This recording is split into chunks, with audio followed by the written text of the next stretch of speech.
Hello, everybody. Hello,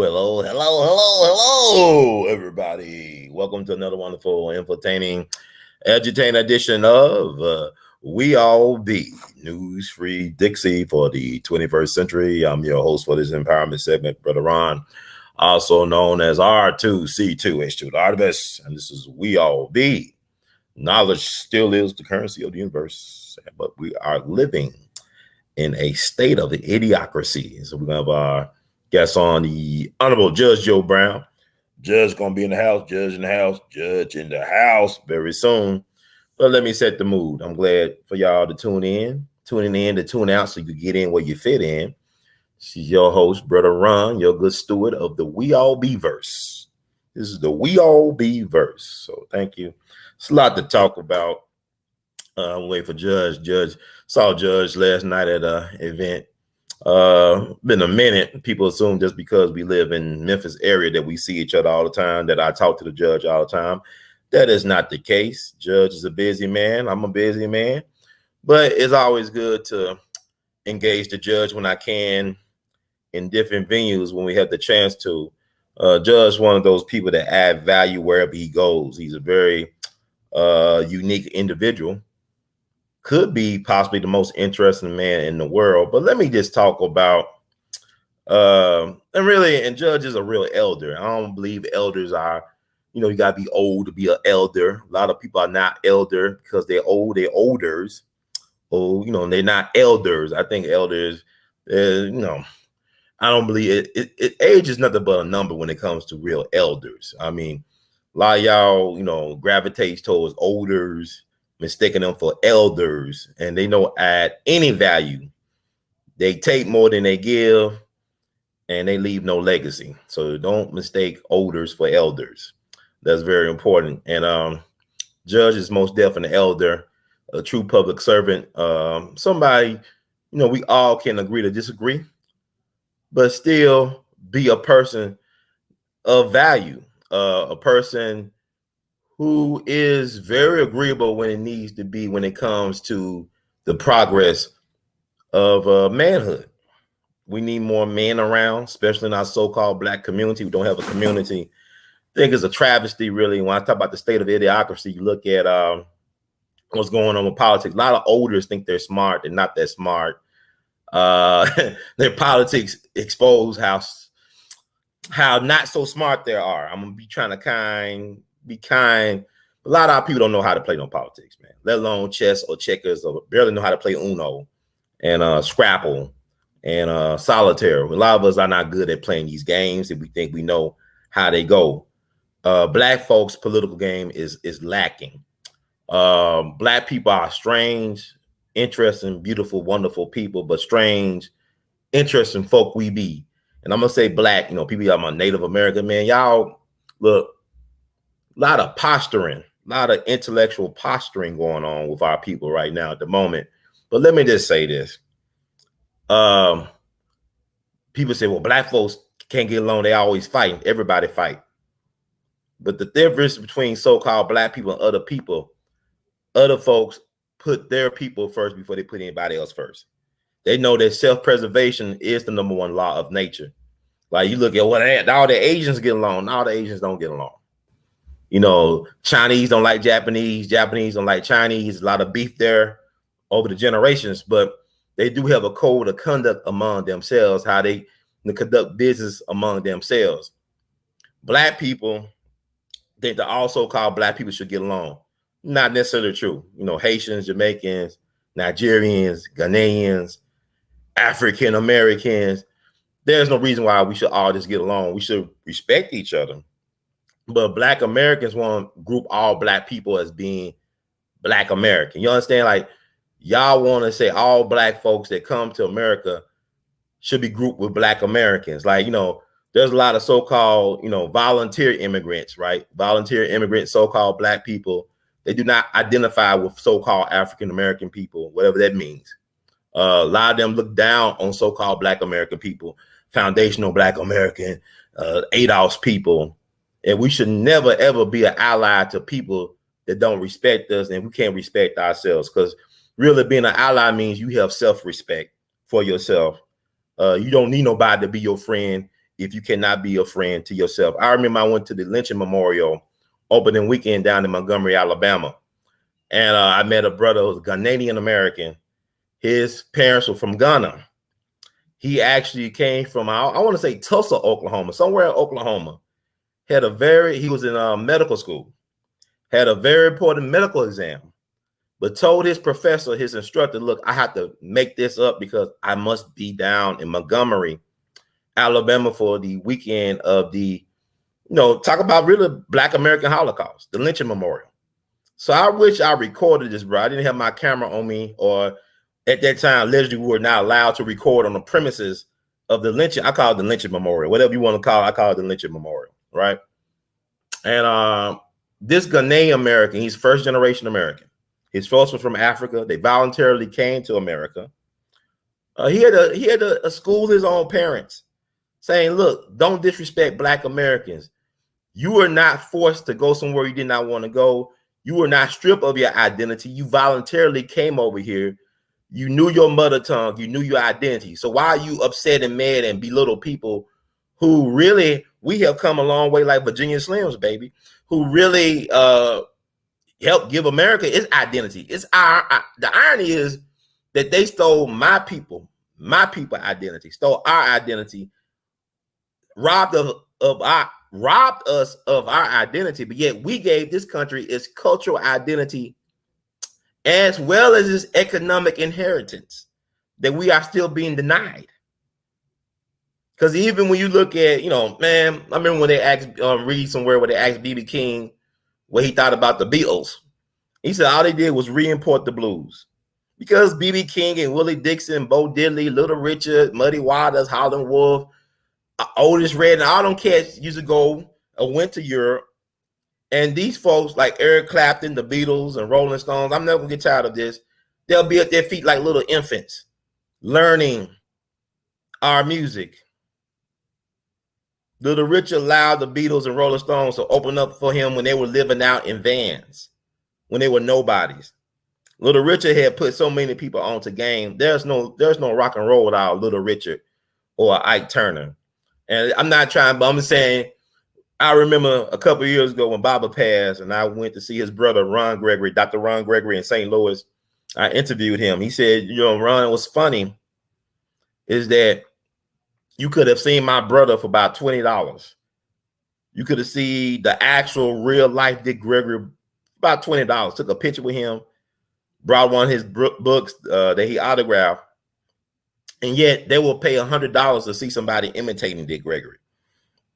The brother who was on Scandal, Daddy Pope, Joe Morton, the great Joe Morton, very talented actor, brother from another planet, for all you that a little bit older and maybe elders.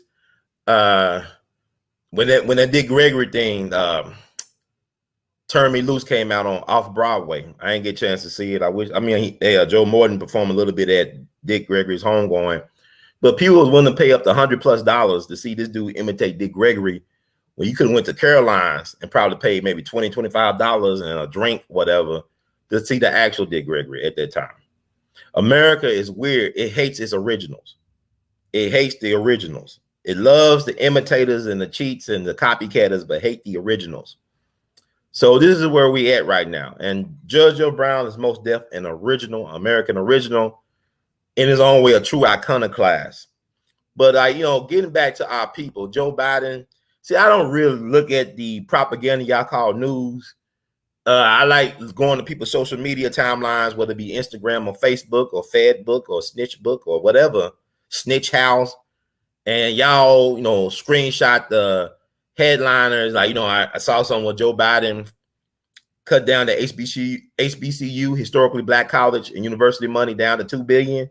Well, Trump had $45 billion, but yet y'all Negroes, y'all educated fools from uneducated schools said we must get them out at all costs. Trump has not done anything to really undermine so-called African Americans or Black Americans, but yet y'all got this narrative that really is Biden's narrative, and it's ridiculous. You fools up here allow your enemies to be the primary caretaker an educator of your so-called children that you love so much. You know, y'all all pro-life, but yet y'all not pro-black life. Y'all not pro-black excellence. And you know, I'm gonna say black, you know, because y'all keep on telling me we this and that. Well, show and prove to yourself who you are. Don't worry about showing and proving who you are to the devil, because the devil don't give a damn how many receipts you provide. The devil is only qualified to give you hell, not heaven.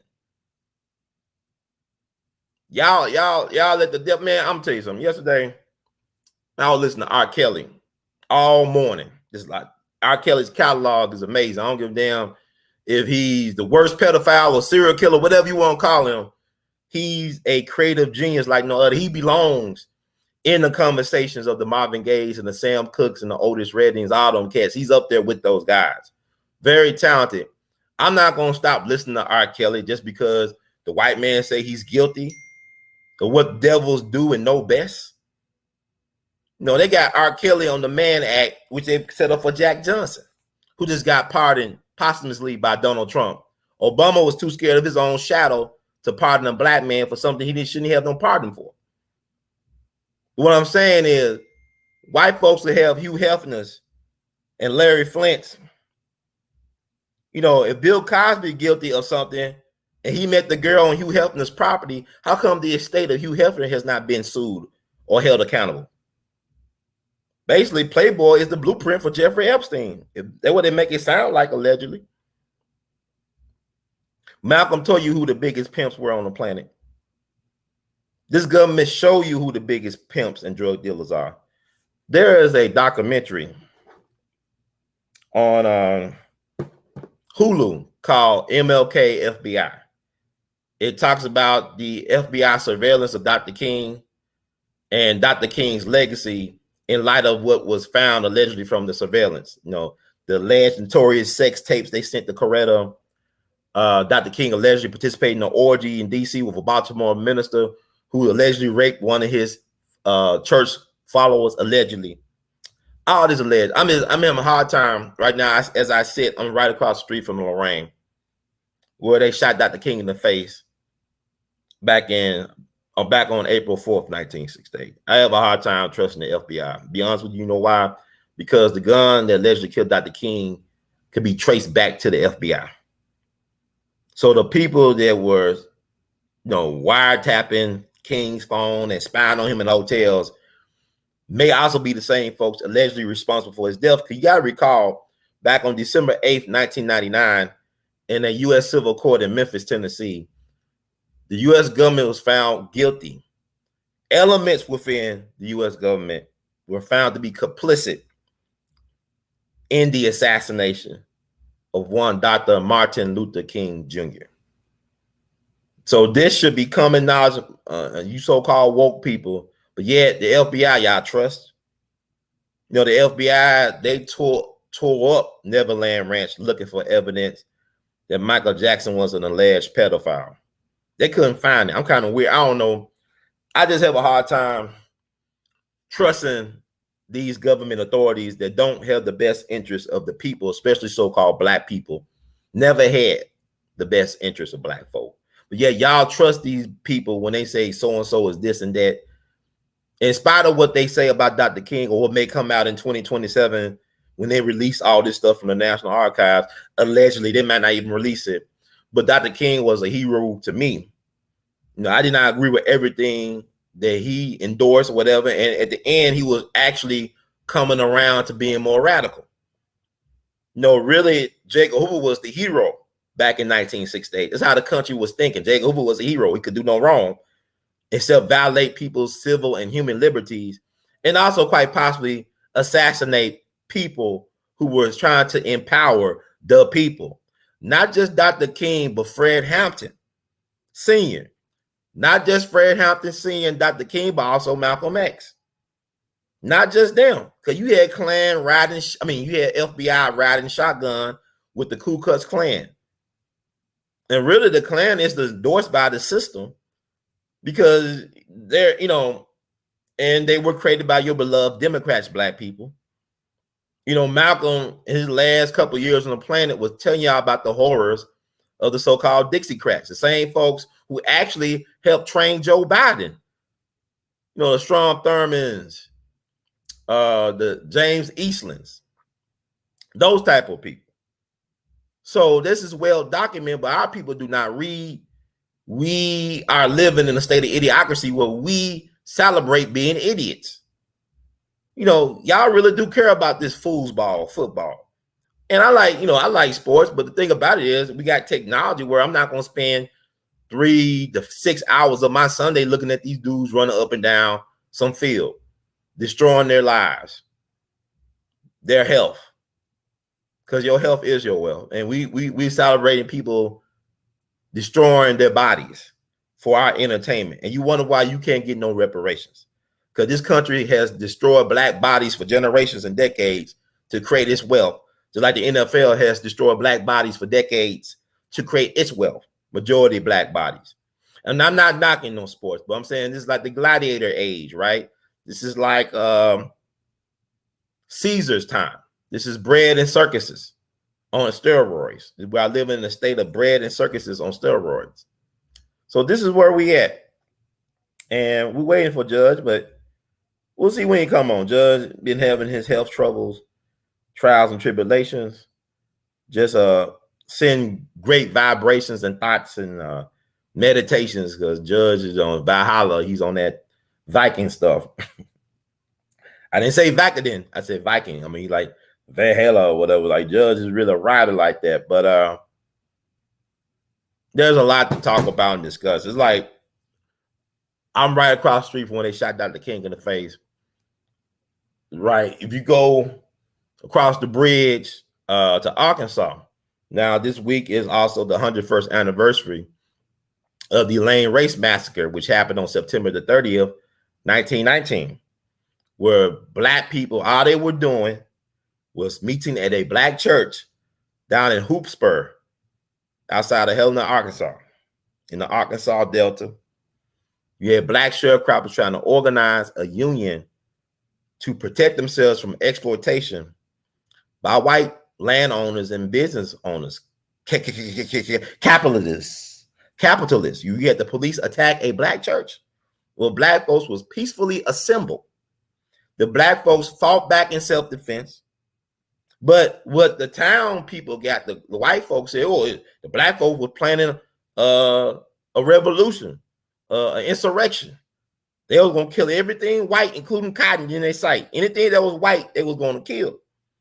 It wasn't that the black folks were doing self-defense, protecting themselves against attack. You know, black folks not even safe in churches. You know, we had Mother Emanuel 6 years ago.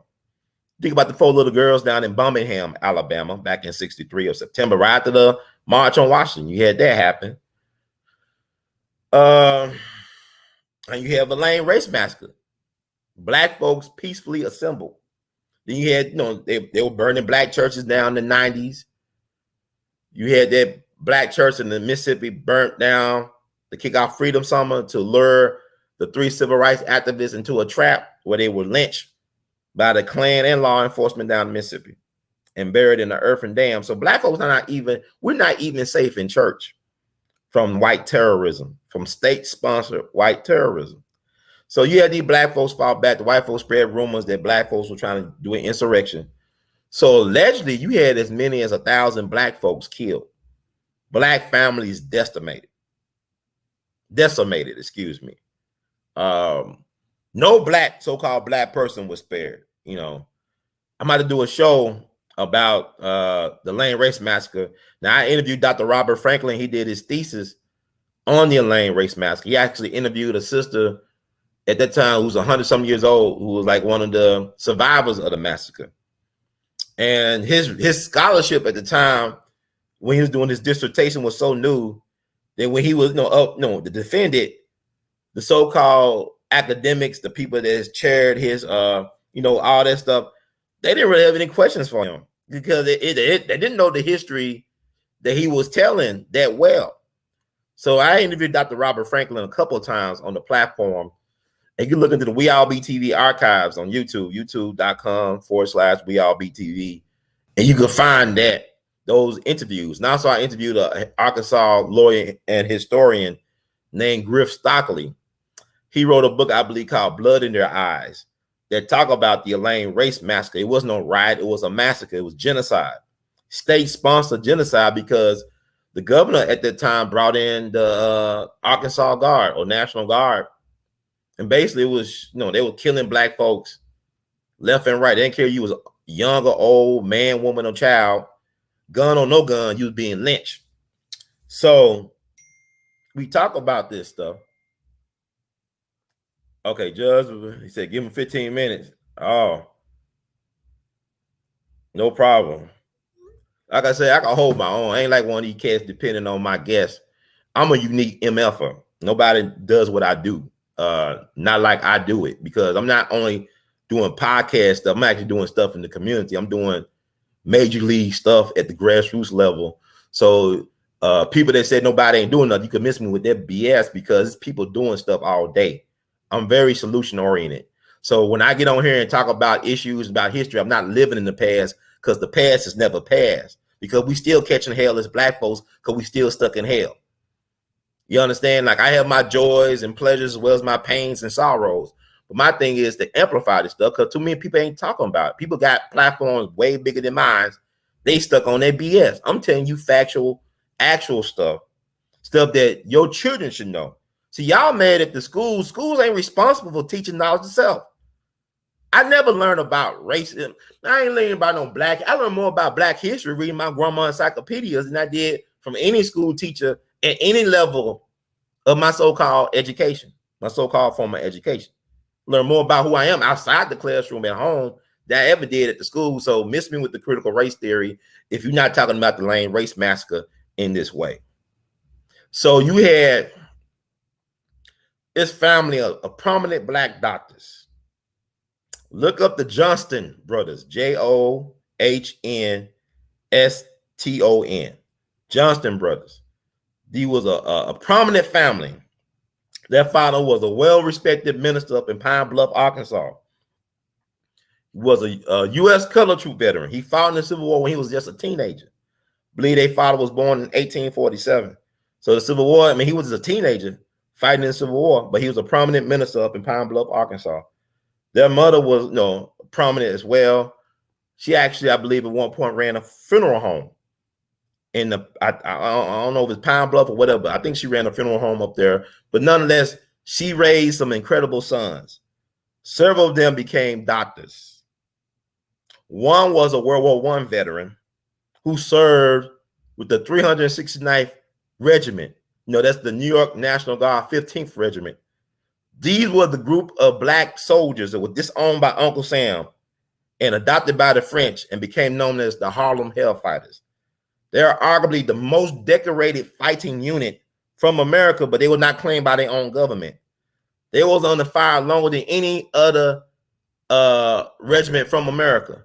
They caught consecutive fire. They was getting shot at nonstop for 191 consecutive days.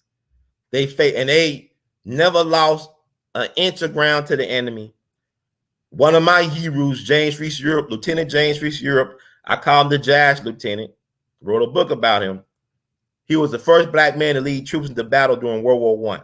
So these guys were certified war heroes, and one of the Johnston brothers was a war hero. He got the Croix de Guerre, which is France's equivalent of the Medal of Honor. That's the highest military honor you could get in France, is equivalent to the United States Medal of Honor. And also, to add insult to injury, this Johnston brother was severely wounded in battle, but in his military records, they had it slightly wounded. So he was denied his Purple Heart. So it took him almost 100 years in 2018 to get this brother his Purple Heart after they lynched him when he came back home. I can't make this stuff up. Look up the Johnston brother. All this stuff is on. Take a look. It's all online. Who else? Nobody else really talks about this stuff. But I be honest with you. I know people start going to the cemetery and telling. I was doing that years ago. See, I always get punished for being an innovator. Nobody wants to give me my propers. I was doing stuff 7 years before anybody else was doing it. And it's not brag. I'm gonna brag. Yeah, I'm gonna brag on myself because people want to criticize me left and right for how I do what I do. Tank what you do is the way that you do it. So I be doing it and doing it well, regardless if I fail.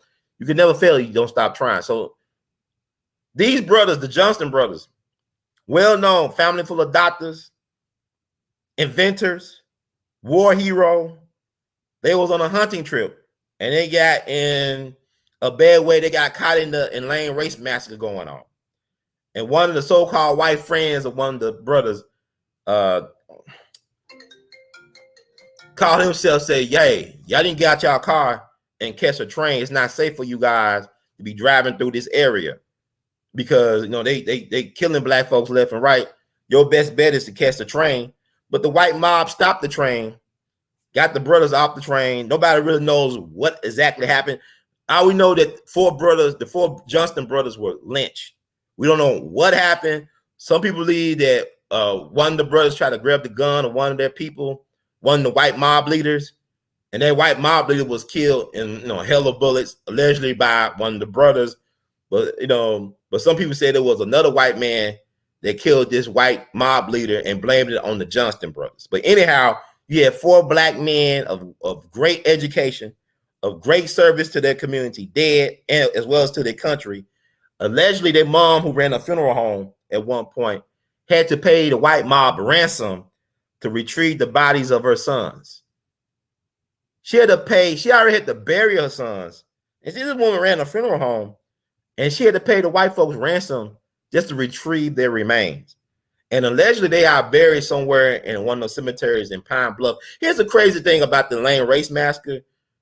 Allegedly, 1,000 black folks could have been possibly killed, but there is no official grave anywhere of all those missing black people. Because some people say they were thrown in the Mississippi River. Some people say, it's a lot of things, but they couldn't. Because even when I went to Tulsa, the Black Wall Street, this happened almost 2 years before Black Wall Street. Even when I went, what did it happen? Yeah, almost 2 years before Black Wall Street. I'm trying to get it right. Close to 2 years later, you had Black Wall Street, right?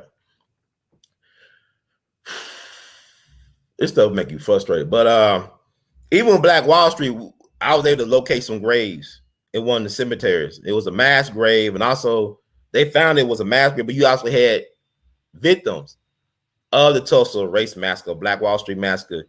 They had tombstones. And what's interesting about that, you compare this prominent family, the Johnston brothers, full of doctors, getting lynched to Black Wall Street because the most prominent victim during the Black Wall Street race massacre was Dr. Alvin C. Jackson, who was actually from Memphis, Tennessee, got his training as a surgeon and as a doctor in Memphis, from my understanding. According to the Mayo brothers who founded the Mayo Clinic, y'all know if y'all have any folks dealing with cancer, a lot of them get sent to the Mayo clinics. They all over the country, but they started in Minnesota.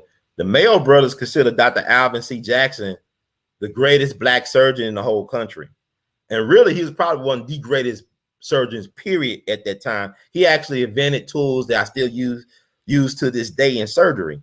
And he believed in this oath of doing no harm. Like, he would treat not only black patients, but also white ones. And he lived in a very prominent mixed neighborhood in Oklahoma. One of his neighbors was a former police chief and judge, I believe. And the so-called former police chief told this white mob that was approaching Dr. Alvin C. Jackson, look, he's one of the good ones. He's, a credit to his race and all that stuff. Don't do him no harm. They still lynched Dr. Alvin C. Jackson. And I believe he's buried in an unmarked grave in that cemetery where there's 2 known victims of the Black Wall Street massacre are buried because they got their tombstones. And then also you got this area that's by this tree, like got faces like some type of American Horror Story, some type of weird Get Out, some type of, Damn or whatever. But you got this tree that got faces in it. To me, like me and my sister agree, the tree like it has faces in it of our people in there. So this is where the mass grave is located, but you got these 2 victims with 2 stones there. But Alvin C. Jackson, there's no tombstone, no marker in honor of Dr. Alvin C. Jackson, one of the greatest surgeons of his generation, black or white. But they don't care if you was educated, if you was a doctor, you still, what they call it is an old joke where you call a black person with a medical degree, call them a nigga. So that's how they treat us. But The Elaine race massacre is forgotten about. You know, you people ain't interested in learning about this history unless white folks say it's important. If Steven Spielberg did a movie about it, y'all probably, if Netflix did something about it, black folks are so easily, so-called black people, manipulated by the powers that be for gains that are not our gains, for leverage that's not our leverage. You know, our people are not as sophisticated as we make ourselves out to be. We're not, especially politics. Like a lot of these olders, y'all quiet about this Biden stuff. But wait, they get worse. But wait, they get worse. This ain't Biden. Sleepy Joe ain't through. Yeah, up here, you know, politics, voting is the least important political action you can take. Voting is basically about popularity and name recognition. Trump is a well-recognized name. It's not about if he ran a casino into the ground and still made a profit. He told y'all the game was rigged. Y'all, when y'all talk about politics, it's about, I don't like this, I like that. To me, politics is about using power to get things done. To me, to be a successful politician is to be able to maintain and keep office. I don't care about your policies. George W. Bush was a successful politician because he kept and maintained office by any means necessary. It has nothing to do with morality, with ethics, or anything. You Negroes trying to argue a moral point of view to the devil. Y'all saying we want reparations. Y'all did redlining. Y'all lynched our peoples. Y'all get sharecropping, tricked us out our land. The devil said, look, I'm the devil. You know, I'm doing my job. Y'all, we want justice. No, it's just y'all, just us. There's no justice here. The white man's heaven is the black man's hell. That's how it goes, man. Y'all up here confused. I mean, I was at a meeting and a person talking about, we need more black businesses and all this shit. I said, look, man, you do know the Elaine race massacre happened over there across the bridge. You do know in Memphis, we had the most successful grocery market thing, the People's Grocery, in what is now known as South Memphis, and they were lynched. The question is not starting black businesses. If you can't protect your black ass, how can you protect your black assets? If you cannot protect your black ass, how can you protect your black assets? You need a goon squad. You can't, y'all, I don't know, y'all believe Dr. King got all that shit done because they were marching and singing and dancing in the streets. And we love and turn the cheeks. When we run out of cheeks, where do you go? You need goons. You need goons. I remember I talked to Charles Evans. I used to go down to Jackson, Mississippi. I used to visit Charles Evans when I can at the radio station he ran down in Jackson, Mississippi. Charles Evans was the big brother of Mega Evans. Charles Evans was no saint. He let you know, look, I used to be a pimp. Used to run them hoes and numbers. He was a bad man, but he was college educated like his brother. They both went to Alcorn State, college educated, World War II veteran. Charles Evans had no fit. Charles Evans was a gangster. I mean, like, you know, he knew about, you got to have an enforcement wing of your movement. Yeah, he was the field secretary for the NAACP after his brother down in Mississippi. But there's a reason why Charles Evans lived to be almost 100 years old. His brother got killed at 37. Mega wrote to the NAACP for protection. They refused it. And decades later, after his widow she actually saved the NAACP back in the 90s. Then they write her a letter. Oh, we fucked up. We should have gave your husband bodyguards. We allow him to get killed. But Charles Evans used to tell me, or he told me once about Dr. King when he used to come to Jackson. Yes, the one y'all, Mr. Non-violent, the non-violent stuff get you killed. I like Dr. King. But Dr. King used to run to his home. He said, Charles, I feel so protected because you got all the guns and goons. And Charles told me he believed in the 3 Gs. God, guns, and goons. God, guns, and goons. God, guns, and goons. No, Hitler had a goon squad. He had the brown shirts. Mayor Daley, Mayor of Chicago had a goon squad. Every successful politician, every leader got to have a goon squad. But the thing about goon squads is that the leader at the helm does not have to know everything that the goon squad does. You must keep the leadership insulated from the goon squad. Nation of Islam back in the day had a goon squad. Malcolm helped train the goon squad. So, I mean, you need military. So y'all talking about starting some business and crap. Dr. Frances Cress Wilson, some y'all say y'all follow her. She told y'all every area of human activity is warfare. Sex, love, rock and roll, whatever, science, every area of human activity is warfare. But yeah, y'all don't even study nobody. Y'all like to name drop and get your panties wet about the ideal revolution, but the actual do revolution is a no. Everybody like the idea of heaven until it's time to die. So this is where we at. This is why I should do more podcasts, but YouTube messing with my numbers. I've been losing subscribers for the last several months. I'm in a negative on subscribers, which is interesting. They won't let me get 100,000 subscribers, I guess. I don't know. And they really can't get rid of me because I already did my damage because somebody told me I was bad news. And really bad news means I'm bringing the good news in a wicked, insane world. So I'm really an asset to myself and to the people. But yeah, the Elaine race massacre happened. Yeah, don't talk about it. They did a memorial down in Helena, Arkansas that I visited. They dedicated that like 2 years ago on the centennial anniversary of the commemoration of the Elaine race massacre. And I think they should have did a better job because you go there now, it's just 2 years old. I can't read the lettering. They should have did a better job. And I believe it was like a white firm that actually did the memorial. I could be mistaken, but it's like Dr. King Memorial was built by a Chinese communist artist. I mean, you got all these great black artists in our country. You couldn't find one foundational black American or African American artist to do the ultimate tribute to Dr. King on the nation's lawn. You had to go to China to get a Chinese come. You had these black folks and his alphas and all these other people, whatever, raising money, but we're not good enough to honor our own. But hell, black folks are strange. You got Ed Dwight, the first black astronaut candidate, one of the great living artists, black or white, in this country. He did the sculpture for Black Wall Street, but yet you had a white dude from Maryland do the official centennial Black Wall Street monument.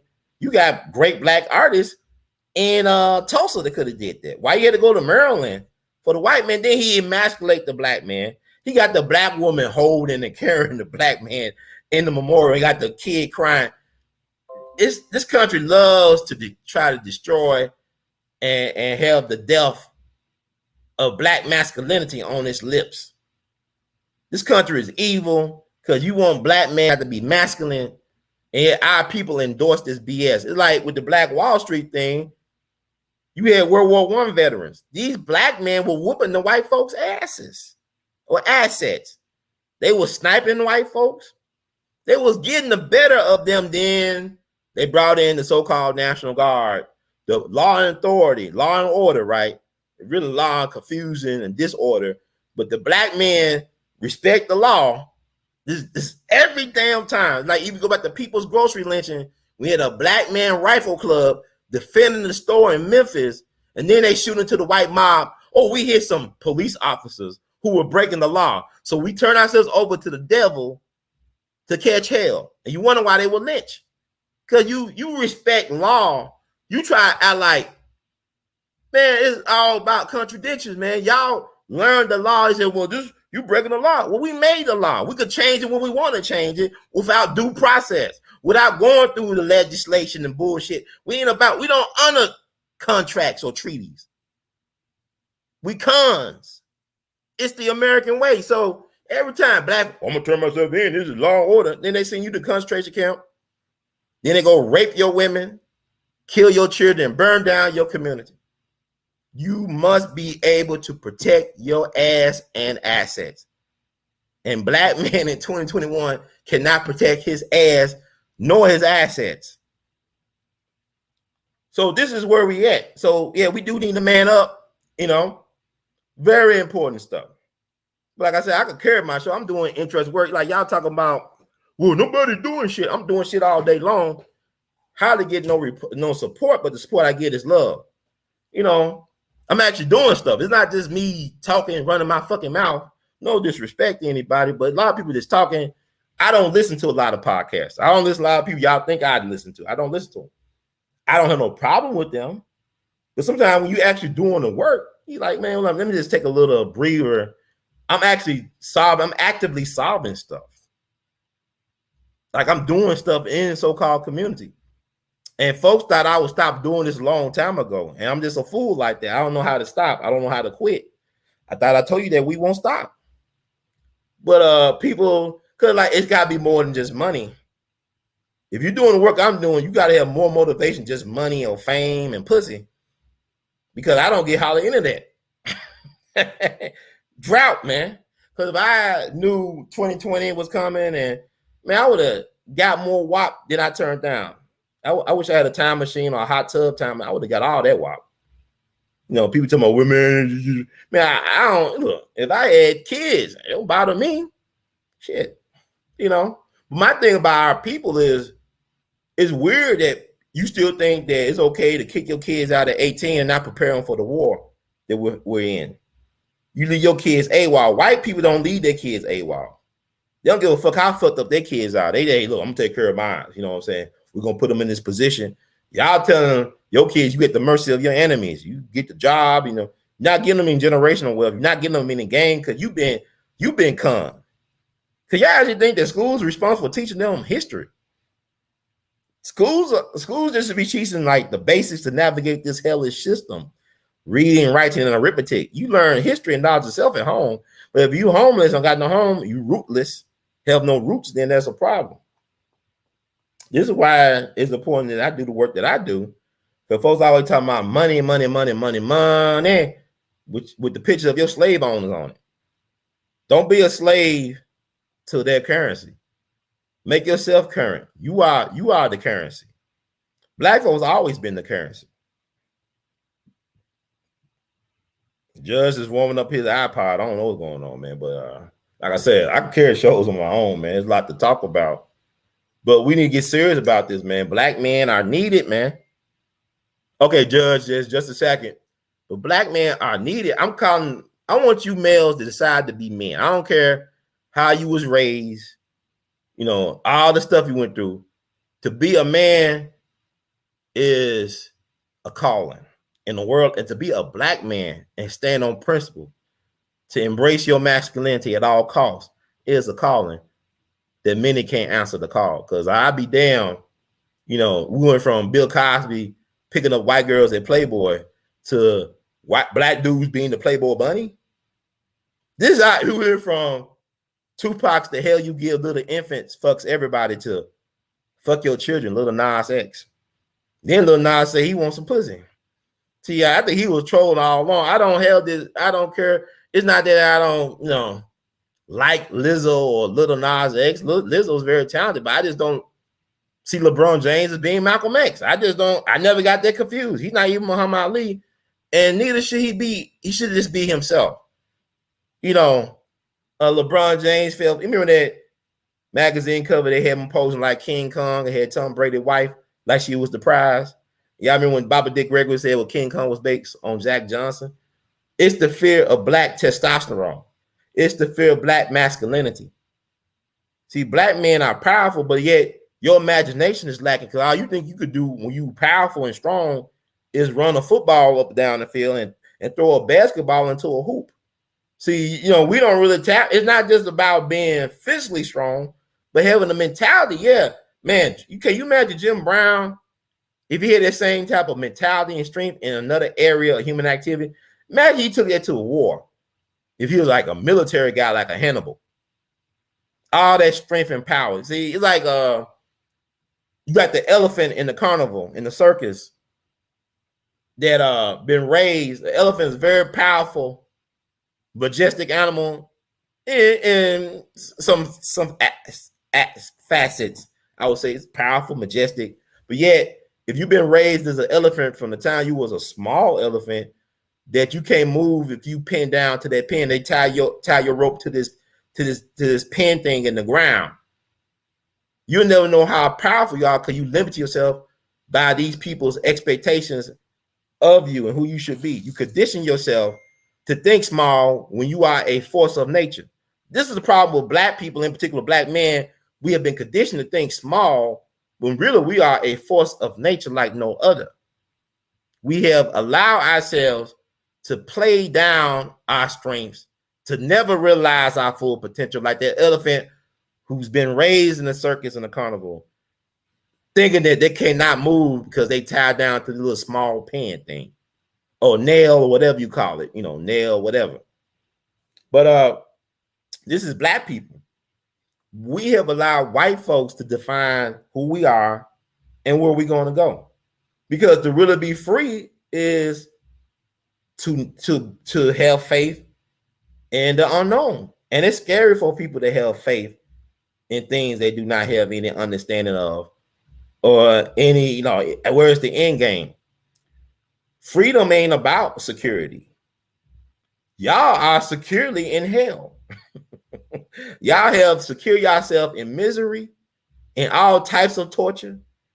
And y'all think, but y'all scared of freedom. But what really scared y'all is freedom. To be able to choose, to have self-determination. That's black folks, even with reparations, Negroes talking about, man, I don't think we should get money. Because everybody, I said, look, give me my check. Yeah, you're going to have some fools that go to the casino, but let me own the casino where the fools go, because house money never lose. Let me buy me a casino and let the other fools spend their reparation checks at the casino, at my casino. How about that? If y'all want to be so-called capitalists. Y'all too worried about how niggas going to spend money. And well, they're going to get chicken and wine and white women's and Cadillacs. I don't care. Like people worry about how much people making.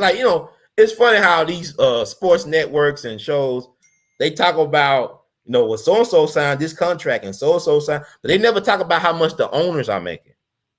Like, Steve Ballmer, the owner of the Clippers, Bill Gates' little bestie, one of his besties at Microsoft, these cats made billions of dollars last year.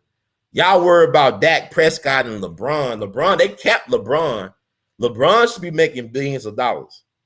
But, you got to have a salary cap for the players, because really the players are the pawn. They don't own the game. The owner's making money when everybody else losing their shirts and homes. You losing your car, you losing your homes, and the owner's making billions and billions of dollars. Like George Carlin said, this is an ownership society. If you don't own shit, you can't say shit about anything, or your voice don't count. It's like a lot of y'all was having withdrawals yesterday when Facebook and IG went down and WhatsApp. Don't you know that the creators and founders of these apps and social media apparatuses, they do not allow their children to go to schools or places of learning where there's technology, where there's social media available. It's like, I remember reading something about Nelly years ago. I think he had a hip hop honors or whatever recently.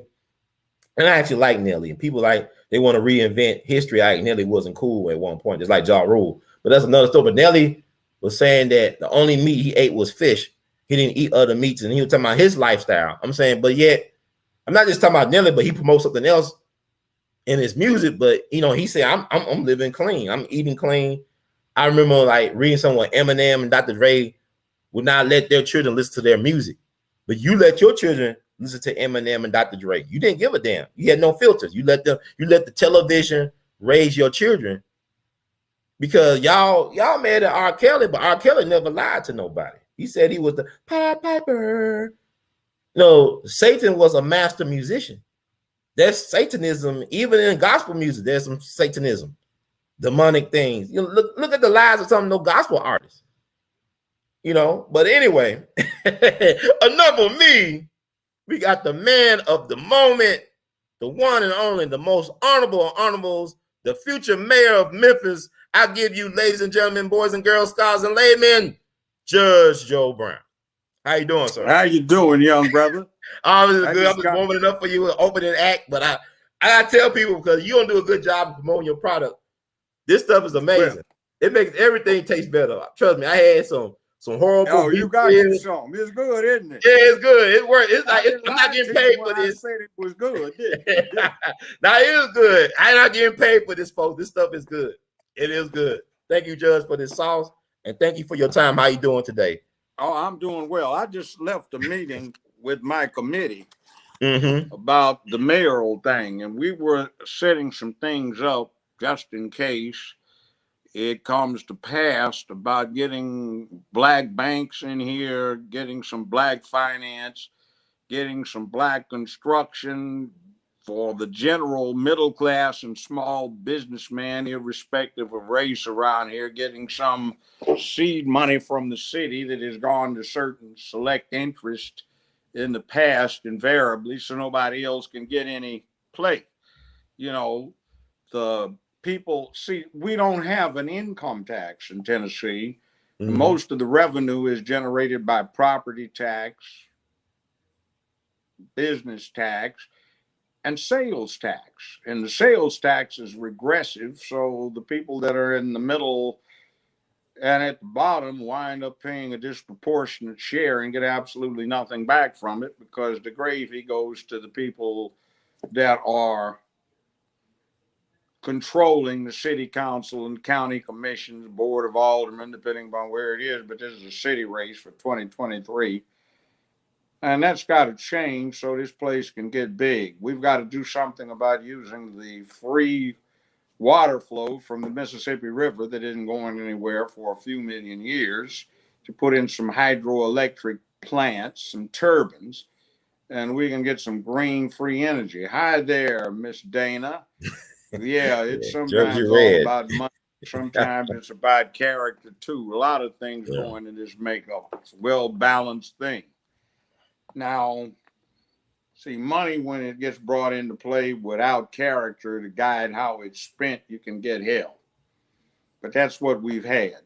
We have very few, well, actually nothing that the city of Memphis has done in a long, long time for the middle class or for the small entrepreneur, the small businessman. And we need to do something about that. We need to be dealing with civilianizing the police department on the model of the Pentagon, where you have the civilian Secretary of Defense, civilian Secretary of the Army, Navy, etc., Air Force. We need to have a civilian director. We still have that office, so this clown Strickland that's in there appointed the first chief in 40-some years, and the chief is civil service, not subject to political control or removal at the mayor's pleasure. Civil service, but we can still have a director, so we have a civilian top of the line counterpart to the civilian Secretary of Defense. Each department, uniform patrol, traffic, sex crimes, property crimes, homicide, will have a civilian sub chief. And instead of having an ineffective police review board, we will have a very effective civilian control of the police department, which is something we need. Mm-hmm. See, public peace, dignity, and order is supposed to come from the community itself. And when the community lacks the character, inclination, or is more disposed to something else, such that it does not exercise that kind of control over itself, then you bring the police to the forefront of being the primary source of public peace, dignity, and order. And oftentimes what happens is because they don't live in the immediate community, even if they live in suburban Memphis, they tend to function more as zookeepers or forestry rangers who keep the animals under control and from getting unruly and spilling over to where they live, or where the people live that they perceive that they're beholden to. So police departments are direct barometers of the political realities in the area, and that is not good for the people of Memphis to have a reality like we have. We have some fine policemen, police women too, but we don't have a thing where the community itself is responsive for its own public peace, dignity, and order. And it's neglected. And the thing about neglecting the bottom is the bottom can get around. They have automobiles and transportation, and they can overflow into where you live. So it behooves everybody to see that the bottom is not too bottom and that there is opportunity, potential, and character there. We've had entirely too much violence, and the solution is not gun control because the guns aren't going anywhere. Right. But like this problem we had with the sushi guy at the Kroger going off and shooting all those people up, it's just absolutely a disgrace that nobody was armed to stop that. And recent Supreme Court decisions have said unless the police are actually there, they have no obligation to protect you. That's not their job.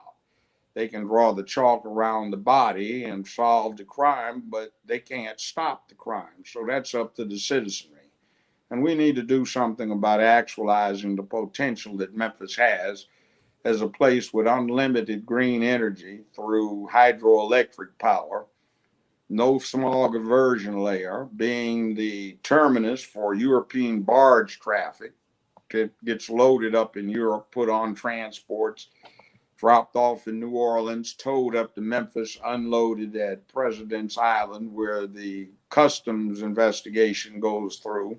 And we ought to have something that we have not because our elected officials have been too venal. We have put them in office to represent us and they don't.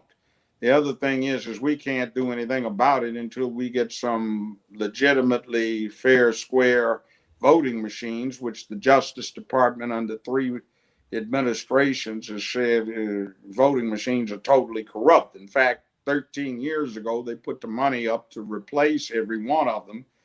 But for some reason, the black Democrat dominated county commission has had at least 3 representatives who have been dead set against replacing machines. I wonder why.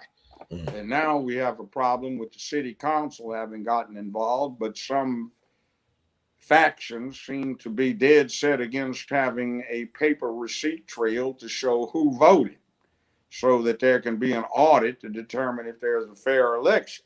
Now, that's got to change, and they need to be embarrassed.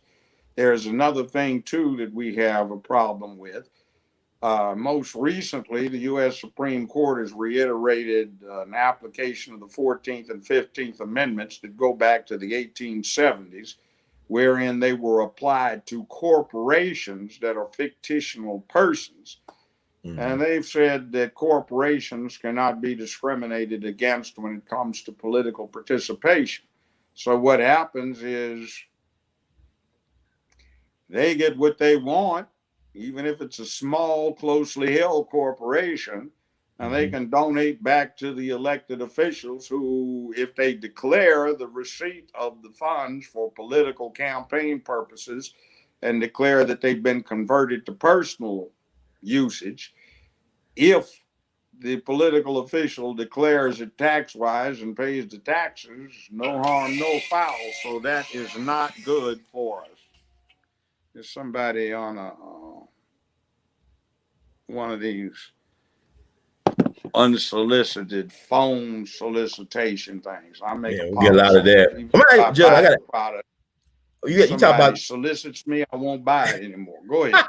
you talked about working with like community policing, but also, people got this thing about you and women leaders. What's your take on the new police chief, the sister?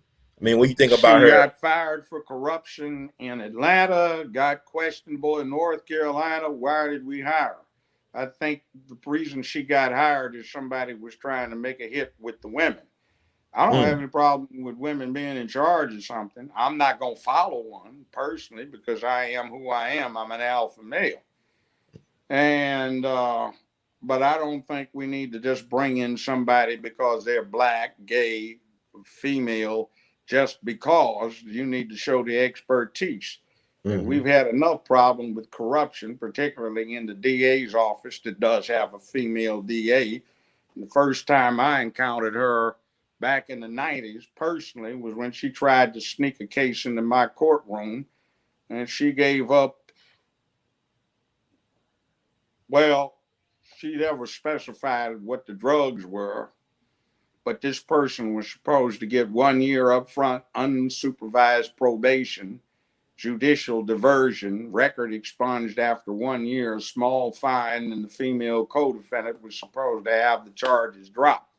Well, I had the hearing. I reset it because I still didn't hear anything about drugs, and I had a felony amount of Schedule II drugs involved that Metro Narco had been working on for some years and quite a bit of money, and that's not supposed to be what happened. So that's the first time I encountered her corruption. She was in Judge Daly's courtroom.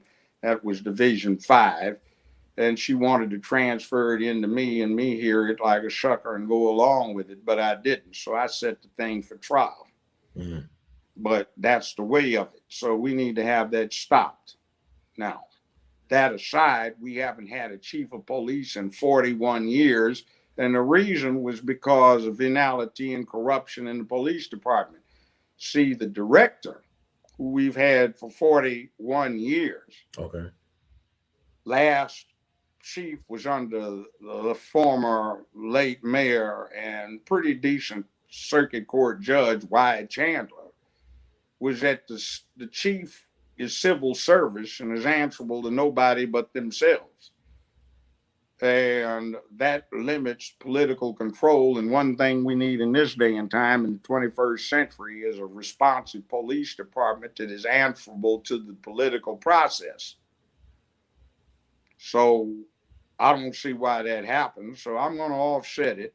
It might be a woman who becomes the director. I don't know. Let's see who's most qualified and most willing to work with the civilian population and setting up a structure where the police department is truly representative. That would we don't have police chiefs with something. Hold on, just one more point. Mm-hmm. Working with the juveniles to get them out of this corrupt, privatized, exclusively profit-making entity known as the Memphis and Shelby County Juvenile Court. To get it away from that long-term corruption, we need a situation where the police department can enter into a contractual agreement with the parent or parents and the child and defray preferment of charges pending the child going through counseling along with the parent and getting a handle on developing character in that child. So if the character is developed and is promise shown, then there are no profit charges, and that's the end of it, rather than sending it down to juvenile court where nothing happens but a complete wreck, where profit is the orientation and corruption of the child is good because that generates future business for juvenile court. Mm-hmm. The elected judge down there is functionally just a CEO for a private entity where his salary is nominally paid by the taxpayers, and that's not good. We had a judge in there who was selected out of Vice. He was captain over Vice Squad in 1963. And from 1982 to 2006, he couldn't hear any cases because he dropped out of the 6th grade, and the Tennessee Supreme Court said his educational deficiencies made him unqualified to understand the arguments of counsel, so people would be deprived of their right to be represented. So he privatized everything to get around that.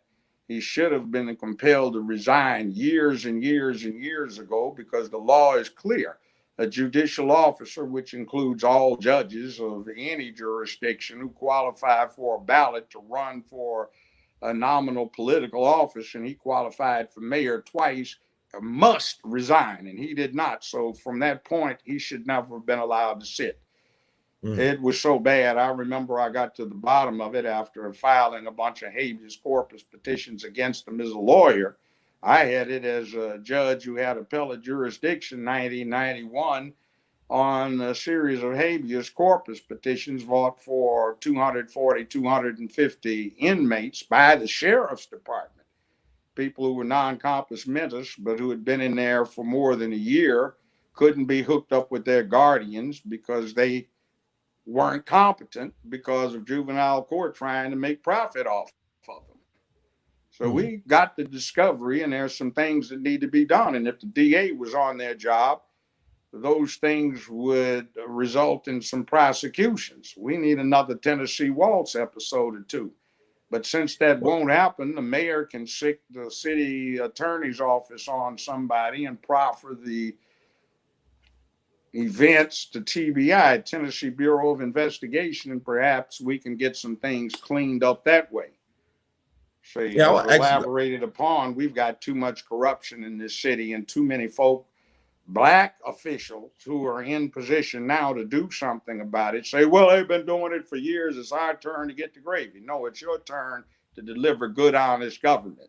Some of them are, but a lot of them aren't. I definitely want to touch on that. You said Tennessee Wilds, but also, so we don't have a police chief. We have police director. That's the difference, right? That's what we've had for 41 years. Not a police we chief. have Okay. both. See, that's one of the things. Claude Armour was police director, and there was a police chief when King was killed. Okay. See, so what happened is Wyatt Chandler, who was the mayor at the time, was running into difficulties with the police department being responsive to the political arm. Remember Shannon Street and all of that? Yeah.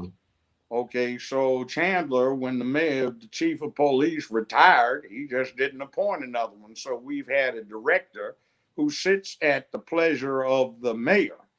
And when Doc Harrington got elected in 1991, he appointed a series of directors. They had the working understanding that if things go wrong and you don't clean it up, then you'll be gone and you'll find out about it on the evening news. And he went through quite a few of them until they found one that said, I believe. And as a consequence, at one point, I saw a couple of clients of mine. It were senior citizens. I was visiting Memphis. I was doing the show. And they were out on the sidewalk at a stop sign with a tray with an urn on it. And I said, what's going on? They spoke and said, oh, we've got coffee and donuts for the good officers. And the police had improved their relations with the community to the point where that was happening. Now, since then, things have gone south. And I think that's because there was not enough influence or attention paid to the police department is for the good of the citizens. And it must be responsive to those citizens. It cannot look at itself as a series of zookeepers or game wardens who are keeping the wild animals under control.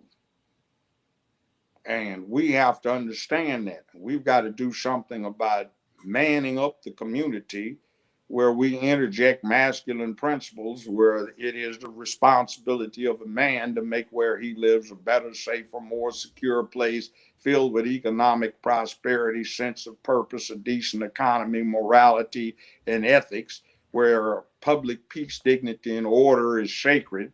And it's the community's duty to impose that and cooperate with the police when there is an egregious transgression that needs to be addressed. Men are supposed to be brave and courageous when it becomes necessary, even though they're ordinarily peaceful. Now, we don't have that right now. It's gone to hell, and these young boys are out of control. They do not understand the duty to be preachers of public peace, dignity, and order, and we've got entirely too much community violence simply because you don't have the masculine element where you are under control and it's your job to make where you live a better place, not sell poison to your neighbors, rob your neighbors, assault your neighbors, murder your neighbors, burglarize your neighbors, rape your neighbors. That's unexcused. We've got 28,000 untested rape kits, a lot of victims who have not had justice, and a DA's office that is hooked up with a private attorney who was a former U.S. attorney who is hooked up with a deal through the city council to pay out quite a few million to a New York firm to take a few more years to test these kits. And TBI has come in many occasions and said, we'll test them in a month for free. See, that kind of thing has got to stop. Nora Jackson got her conviction set aside because some black female investigators that had complained about being treated in a racist fashion at the DA's office were fired because they dared to complain. But they had gotten the kit tested, and when they sent it off for results, it determined that the victim, Ms. Jackson's mother, had had sex with someone within an hour or so of being killed, and they identified where the DNA came from. Well, the Supreme Court reversed the conviction. That was on an amicus curiae submission. So that kind of thing happens, and that's inexcusable.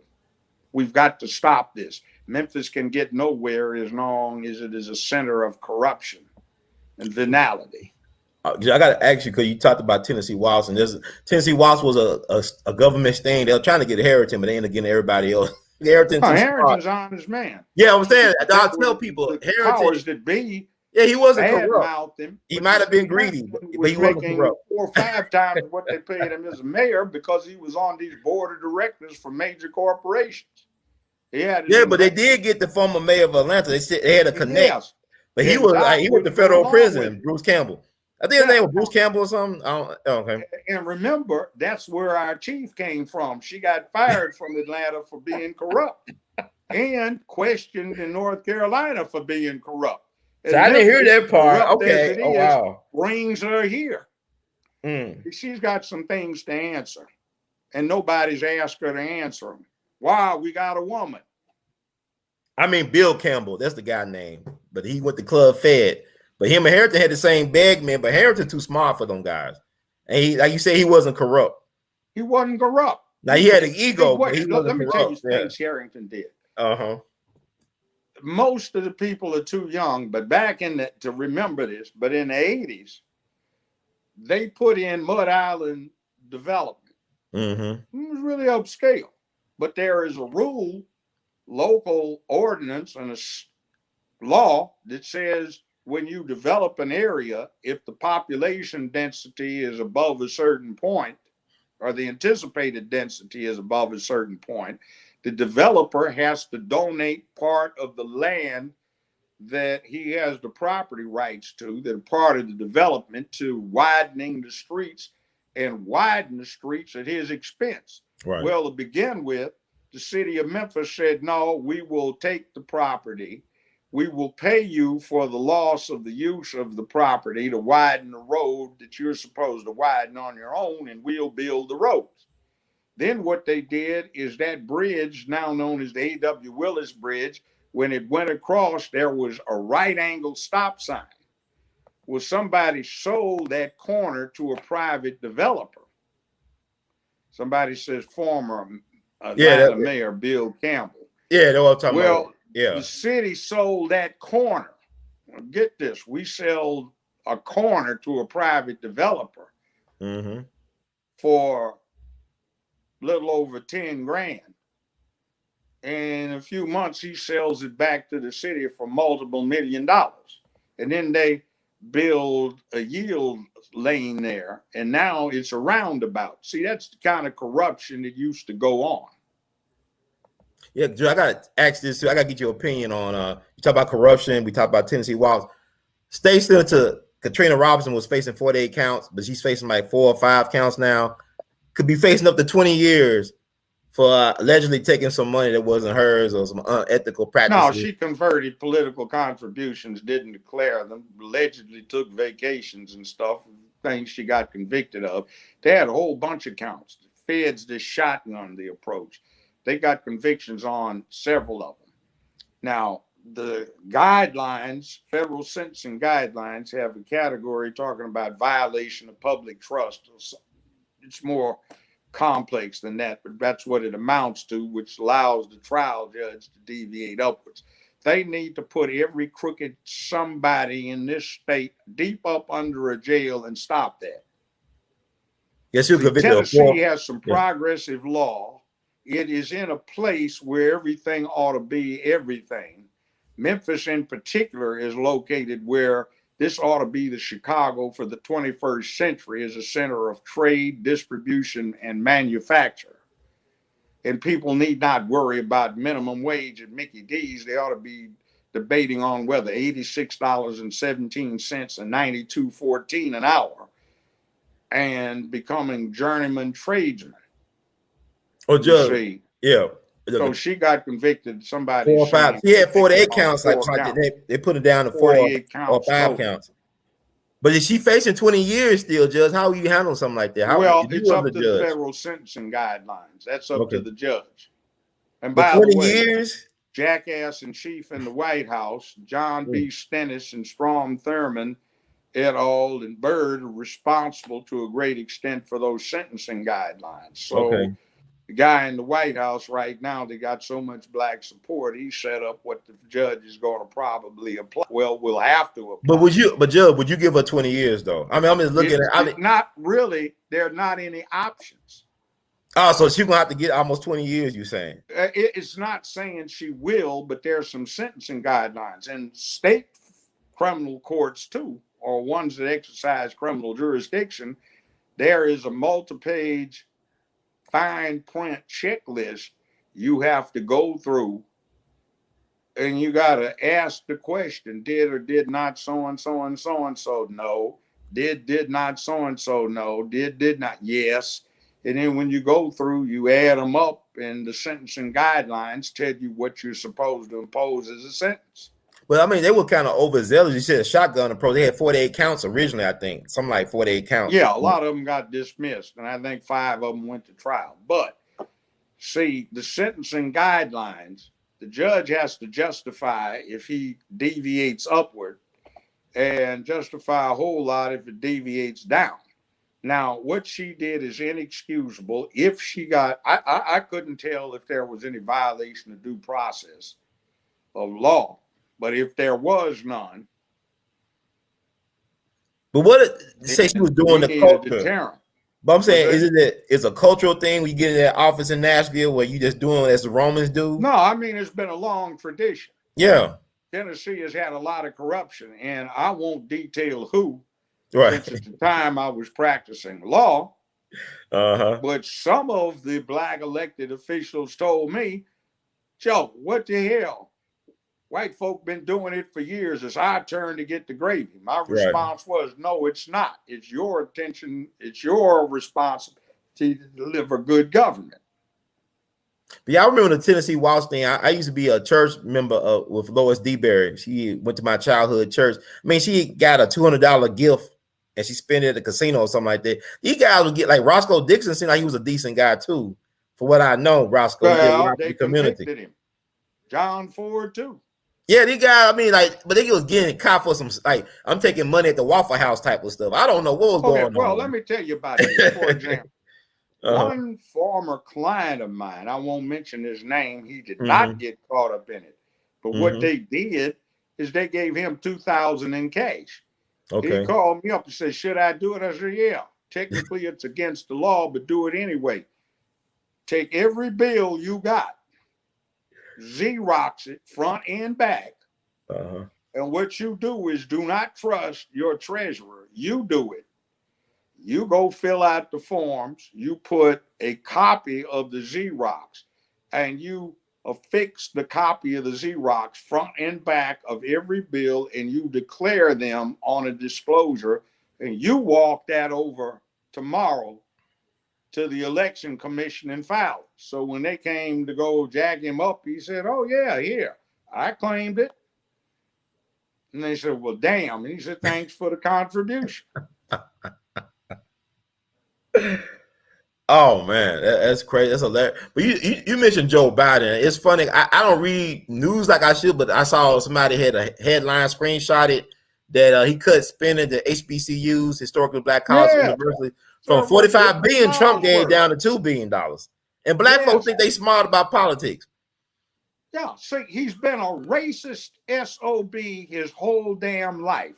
He is equivalent to urban trailer trash who grew up in Delaware. Delaware is the smallest state in the United States. Yes, sir. And Delaware was a slave state.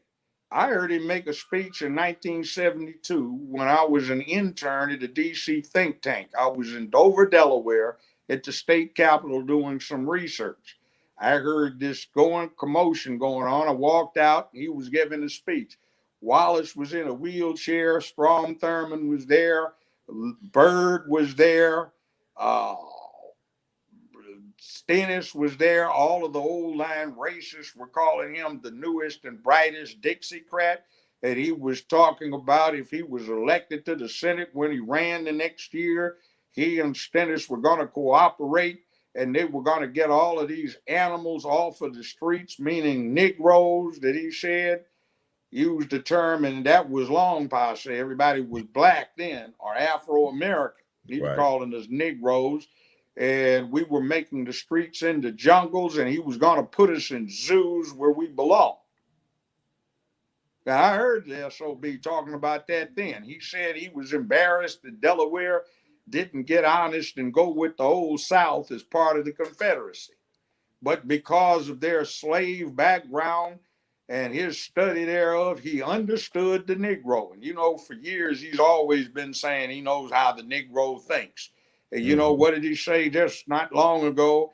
If you didn't vote for me, you weren't really black. No, you're supposed to be on this plantation, Negroes, and you're supposed to vote for your friendly, benevolent massa.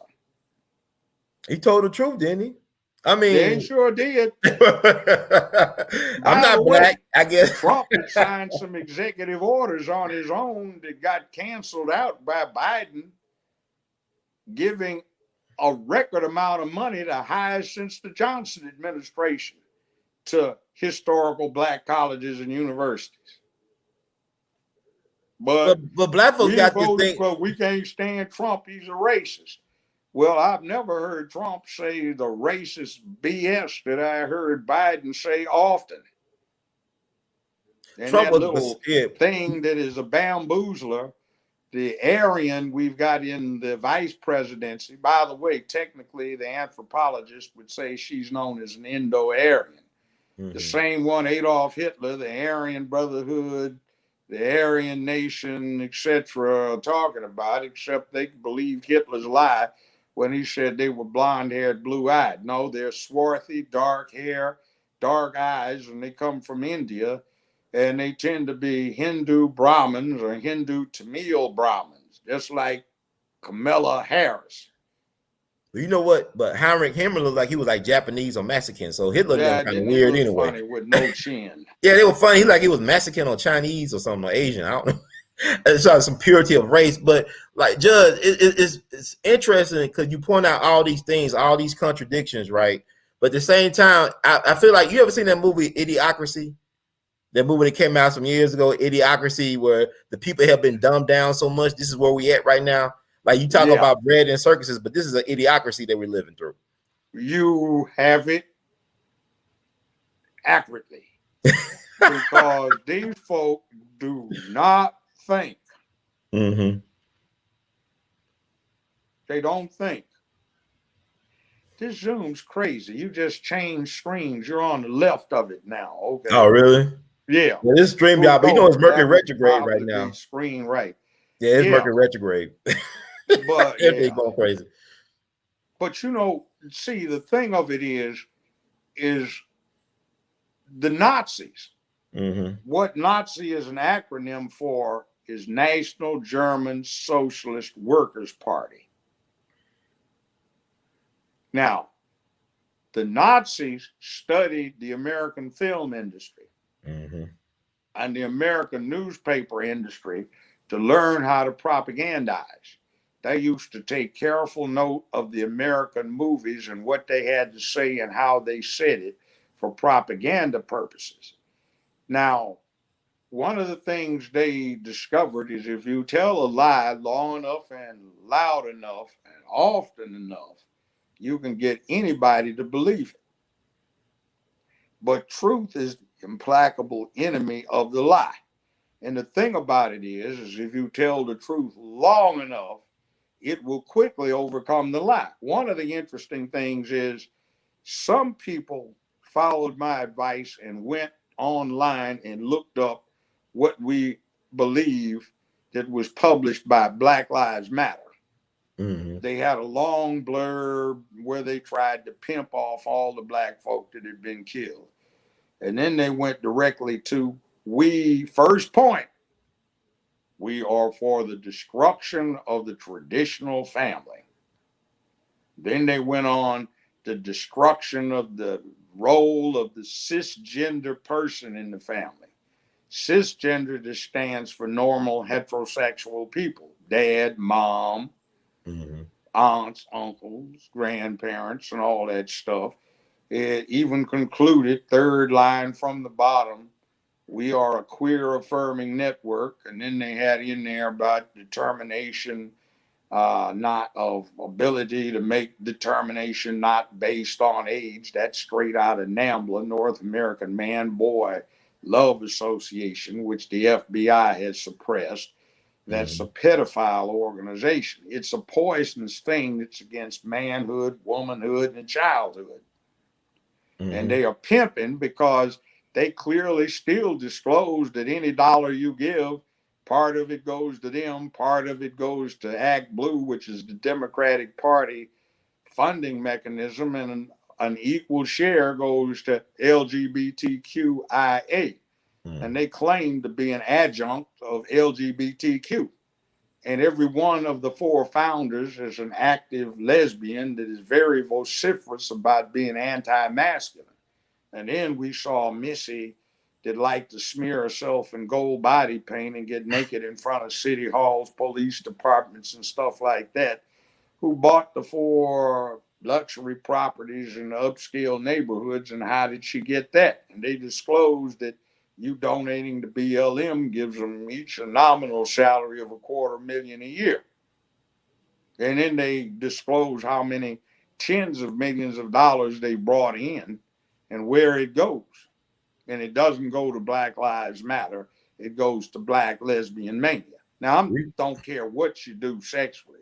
If you want to be homosexual, that's your damn business. What you do in your bedroom, as long as you don't physically harm somebody, that's your business. But when you start trying to form a cult that gets off into being a quasi-political party, and you start trying to lobby for and pass legislation that screws up the family, womanhood, manhood, childhood, you got a problem with me. Manhood is interesting. Let's say somewhere in the future, Titanic 2 is sinking.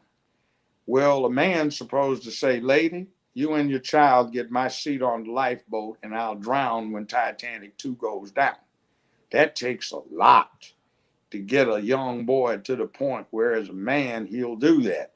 That is intense, acculturation and socialization. But we don't have it now. And now somebody probably trying to, and on the real Titanic, they had a very few who tried to front off as women to sneak into lifeboats. But a lot more are going to do. And see, that didn't happen. Women and children first. It's a man's obligation to protect where he lives, the people he is responsible for, to provide for them, and to inculcate and socialize his community so it has values that are positive. You don't do that, I'm not for you. We don't judge. Bedrooms is your own business. But I mean, the way they carry on, how about if we have a national do it doggy style month? I was probably going to have one already. I like woman on reverse cowgirl, What the hell does that have to do with a damn thing? But Judge is interested about the Black Lives Matter. I know we, attended some event, and people still not well educated about that aspect. But the thing about it is, I mean, when I was in Ferguson several years ago, you had strong Black masculine activists that have been silenced. They're put in prison or even killed.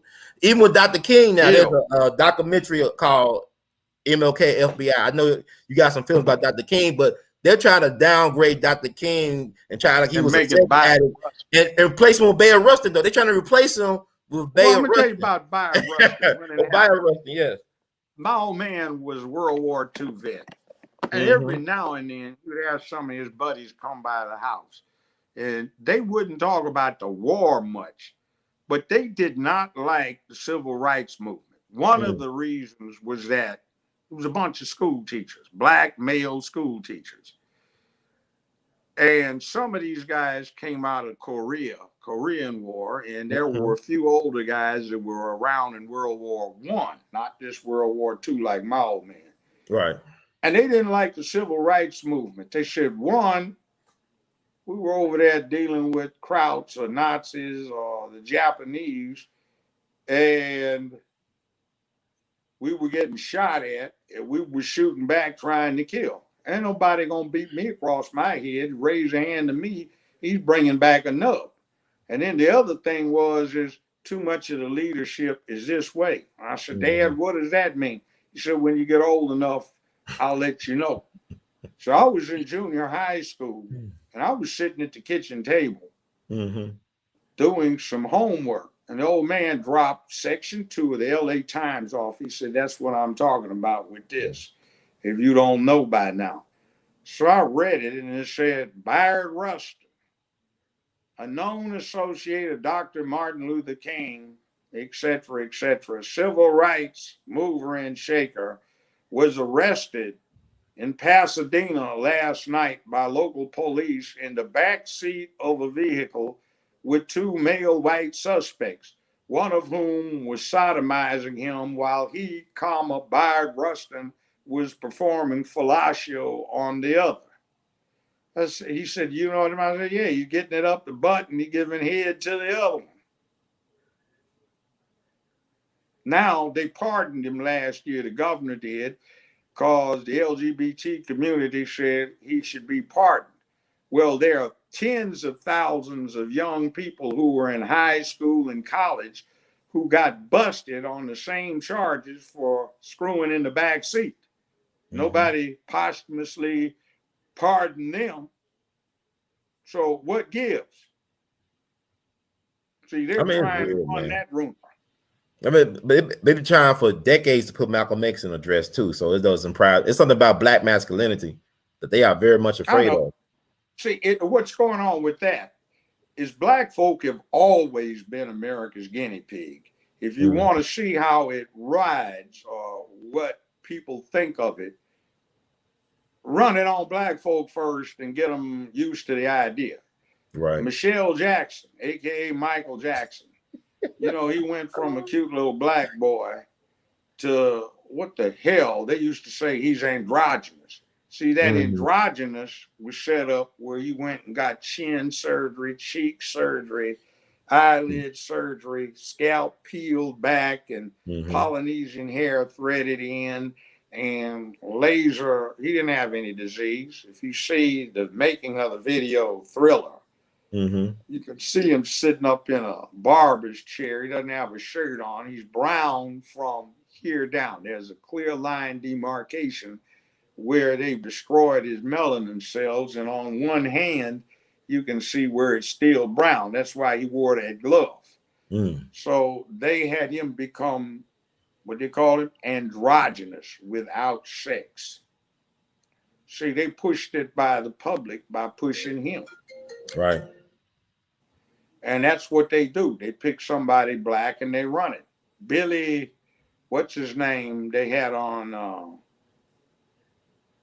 Sesame Street that wears the dresses. Oh, yeah, Billy. What's his name? I don't know.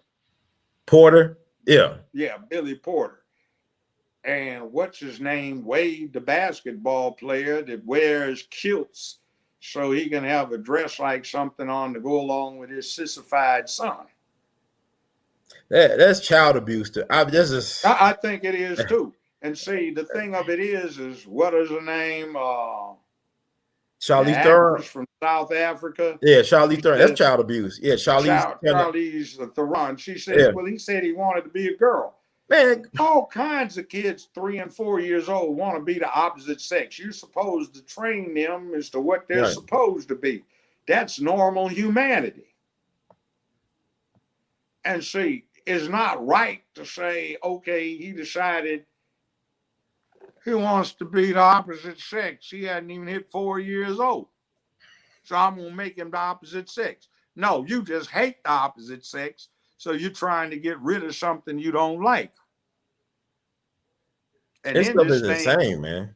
see, Even 50 years ago, they had a coalition that developed between the lesbians who hated men, the feminists who hated that they weren't men, the beta/soy boys who were white guys who couldn't make it as white men, so they hated they couldn't make it as men. And then you got the gay guys that they hated men for being men. And then you got the anti-war crowd that put in the mix that war is a man thing. So the way to stop war is to change the way boys are raised to men, so they're raised like girls, so they will become emotional, cry, shout, let it all hang out instead of being uptight, glorifying self-control, letting it build up and create war.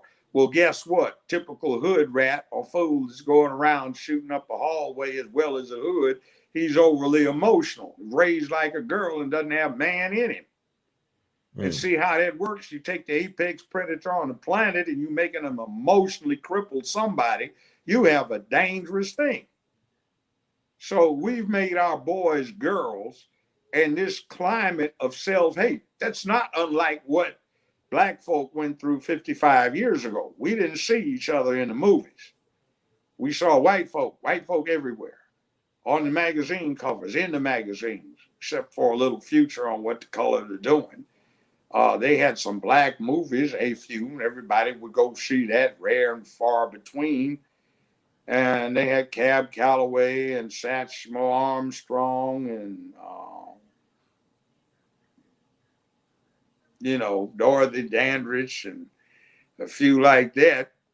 But we didn't have any role models. So we decided we're going to be black and proud, black power. And we got away from that. But there were a select few left around, basically young, dysfunctional females, that when the new society came about under the Johnston administration, which had good intentions, they were going to try and eliminate poverty. Well, the more babies you had, the bigger your check. So instead of having an emergency where you needed something temporary, you had babies so you could get a bigger check. And the type of person lacking in pride and self-esteem that would go for that was the kind that was having 9, 10, 14, 15 babies by 7, 8, 9, 10, 11 different baby daddies, and calling their kids the N-word and calling them dogs back in the early 70s. And by the time that kid who was 4, 5, 6 years old got into the next decade, which was the 80s, they were teenagers, and then they were grown the next decade. Then they were in 30s the decade after that. They were in the 40s, and now they're in their 50s. And they may have had a whole bunch of outside babies. I had one clown in my courtroom with 67 outside kids, and he wasn't hardly 30. Oh, wow. 67? And hadn't paid child support for one of them. And they were just telling each other dog and the N-word. That's why we use it so much, because that's what great-great-grandmama was calling them. And great-great-grandmama wasn't hardly 50 years old. See, it spreads. So is eugenics a bad thing, Judge?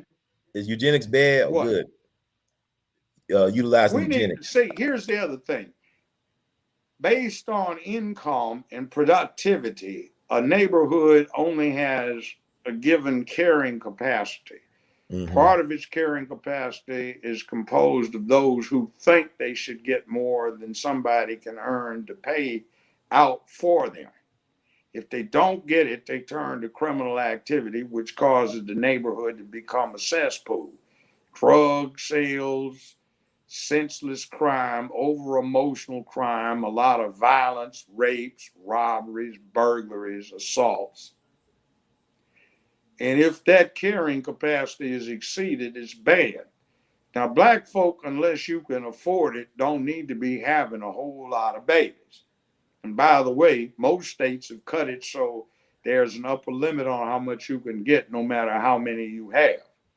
So you need to prepare yourself, prepare your children, and get it together. And now there's a thing about racism in school and what it's doing to oppress black folk, black kids. Well, like I told somebody, yes, that's true to an extent, but I don't recall the last time I've heard of a racist white man sitting across the kitchen table from a black kid, keeping him from doing his homework anytime in the immediate past. Mm-hmm. What are you doing? Mm. Cases I had where a litigant was complaining about the guy was no good. Why? And the Hollywood producers were eating it up. He's no good. Well, what did he do? He wouldn't let the kids play their video games. He sat there for 2 hours at a time making them do homework. He was mean. No, that's what he's supposed to do as man of the household. Well, Yeah, it goes. It's just dysfunction. We glorify dysfunction.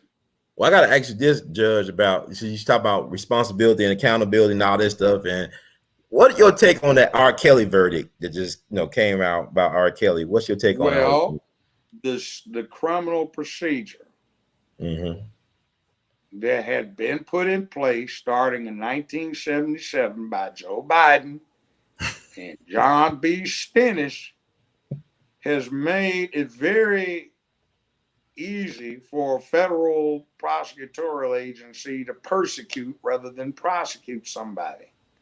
The sentencing guidelines that those two racist SOBs are responsible for that went into effect in 1981, particularly the ending of federal parole, they still poison the process. The application of RICO to such a thing, that's supposed to be for organized crime, gangsters. Mm-hmm. The Mann Act, by the way, that's how the FBI got set up. Before World War I, first world champion black heavyweight boxer, Jack Johnston, used to have a lot of money. He earned a lot of money betting on himself. Mm-hmm. And he had a lot of white women, and he married one. They did not want that bad example. So they created the FBI to get information on Jack Johnston and any other Negroes, colored folk who might be crossing state lines with white women. So Jack Johnston was traveling by train with his white wife. They went through Georgia, did not acknowledge interracial marriage. And when they took the 15-minute trip through the corner to get to the seaport, the nascent FBI agents arrested him and they charged him. And they had just gotten into setting up the Mann Act. The Mann Act, in the legislative history, I did a paper on it years ago, was very clear. It was not supposed to be used to prosecute white men who were taking their mistresses across state lines. It was exclusively to prosecute the color. So he went in under that. Now, I didn't pay a whole lot of attention to the trial, but I think the judge applied federal law, such as it is, pretty even-handedly. I didn't see any obvious errors that would indicate a lack of due process, at least as the law exists now. Mm-hmm. So he's in trouble when it comes to sentencing. And that's not the end of it, because there are pending cases in other federal jurisdictions, other federal circuits, and there are some pending criminal cases in state court. Now, his problem, everything else aside, is how does he explain Aaliyah? Okay. You know about Aaliyah. Yeah, but was she 15 when she married him? Yeah, 15, but my thing is this, though. But the point is, yeah, I know white people have been doing it, but it's still sick. No, I was saying, but her uncle handed Aaliyah to R. Kelly when she was about 12 or 13. I mean, that's all right. You don't do that. See, in other words, where is the enablers? You're a real man. Listen to me. Okay. You're a real man, and I know this is unpopular to say it. Yeah. You make inquiry. If somebody offers you that, the family says go for it, you turn it down. I mean, now, yeah. We used to have a joke when I was in high school. Man, be careful. 17 will get you 20. But Judge, if I think, Judge, my uncle passed away. He will be 95 years old tomorrow. But he married my auntie when she was 15. He was 25, and the parents, they lied about her age on the certificate. They made her like 18 or 17 or something like that. They was married for almost 70 years. In America, if what you do is not sufficiently egregious to violate the public peace, dignity, and order, and nobody catches you, you didn't do anything. There's no crime. If you violate the public peace, dignity, and order over and over again, you've done something. If you establish probable cause, you give this capricious and persecutorial agency known as the federal criminal justice system the go signal, come get me. You put a target on your back, one time, once, two times, two, and then see his brother claim that he was dealing with some of his male relatives, and his sister claimed she slept with him. So he's a product of abuse too, then. It's a cycle. Yes. But we must break the cycle. Mm-hmm. Now, like I said, what happens was what I did for business for 50 years. I mean, you dig ditches. Mm-hmm. The real Dana, happy birthday. Hey, early birthday. Yeah. On the 7th. Jersey Red. No, Elijah Muhammad birthday is on the 7th. I do a radio thing or a Zoom thing every Thursday. And then Sunday, we talk about Formula One racing, where they've got the first black man ever, a good young brother, well, he's 36 years old, from England, Lewis Hamilton, who is 7 times world champion. There's only one man that's tied for that in 80 years, 70 years. And he holds every record, most laps led, most pole position, most fast laps, most victories. And I grew up in an era where it was still fallout from what they tried to do with the Tuskegee Airmen, saying black men can't handle complex machinery. Right. So he drives a $28 million hybrid Mercedes race car with 1,200 horsepower, and nobody can beat him when the hammer goes down and puts his face shield down and it's time to hit a lap. Now, Red Bull's got a Honda engine, and they've had a horsepower gap on the Mercedes car, so he's still coming behind, and he's 2 points ahead in the championship with a few more races to go. Let's see what happens. I'm pulling for him. If he gets number 8, nobody's going to catch him, and he can go ahead and retire. Now, he got that Jack Johnston thing going on. Is it white women, kryptonite? Lewis Hamilton. He's got black women, white women, Asian women. Homeboy, he can play multiple instruments. He's got a good voice. He's personable, and women think he looks good. Okay, well, he got a lot going for him. He's also Sir Lewis. The Queen on her own knighted him. And somebody say, yeah, man, you bought that off. But the difference between somebody who's an actor who becomes Sir so-and-so, this dude drives the race car that on a track like in Mexico City where the altitude is high, they can get over 240 miles an hour. And there have been quite a few people who were killed driving Formula One. In fact, the last time a brother tried, he got killed practicing, trying to make the team. Wow. And you go into a tight curve at 190 miles an hour, you take your life in your hand every time you strap the vehicle on. So you are a real live gladiator who takes his life in his hands every time you do what you do to make your money. So this ain't anybody that make believe. This is the closest thing to a knight going jousting or somebody who is a real live warrior. For 22 races out of the year and a whole lot of practice, this dude takes his life in his hands. So he's a real live badass. So we do this thing every Sunday. We go over the local race, not local race, but the race he's been in. He's won the American Grand Prix 7 times, but you don't see the American press giving him any play. My thing, when you say that, I'm thinking like, if people love these Fast and Furious movies so much, he's the real thing, what you're telling me. So he should be way more popular over here. Yeah, he's black, and ladies think he looks good. But I got got a nice voice. okay, so he's very talented, gifted young man. But R. Kelly thing, the Rico thing, and racketeer, he's more like Hugh Hefner, Playboy lifestyle. Yeah, but you than see, the racketeering Jeffrey thing, Epstein. that was overboard. Okay. That's for taking out organized crime. I mean, he's not John Gotti, I don't think, or Al Capone. No, he's not. He's more Hugh Hefner. But then again, and by the way, you see what his daughter's done? We're talking about the black man as a Playboy bunny? No. She had a hiatus on the centerfold for 3.5 years when she took over. First centerfold was a tranny from France, a black man. And now they got a black man as a Playboy bunny suit though too. Yeah, this time. So her father, another one on the cover. She's been featuring black trannies. And see, that's what the hell, man. See, and you have to deal with what Hollywood has done.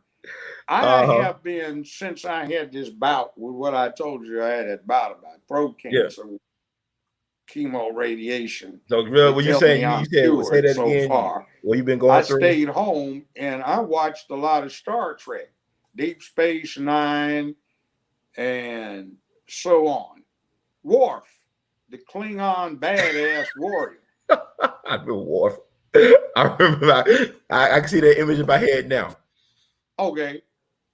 He falls in love with this woman who has a parasite that's intelligent that she voluntarily let infest her.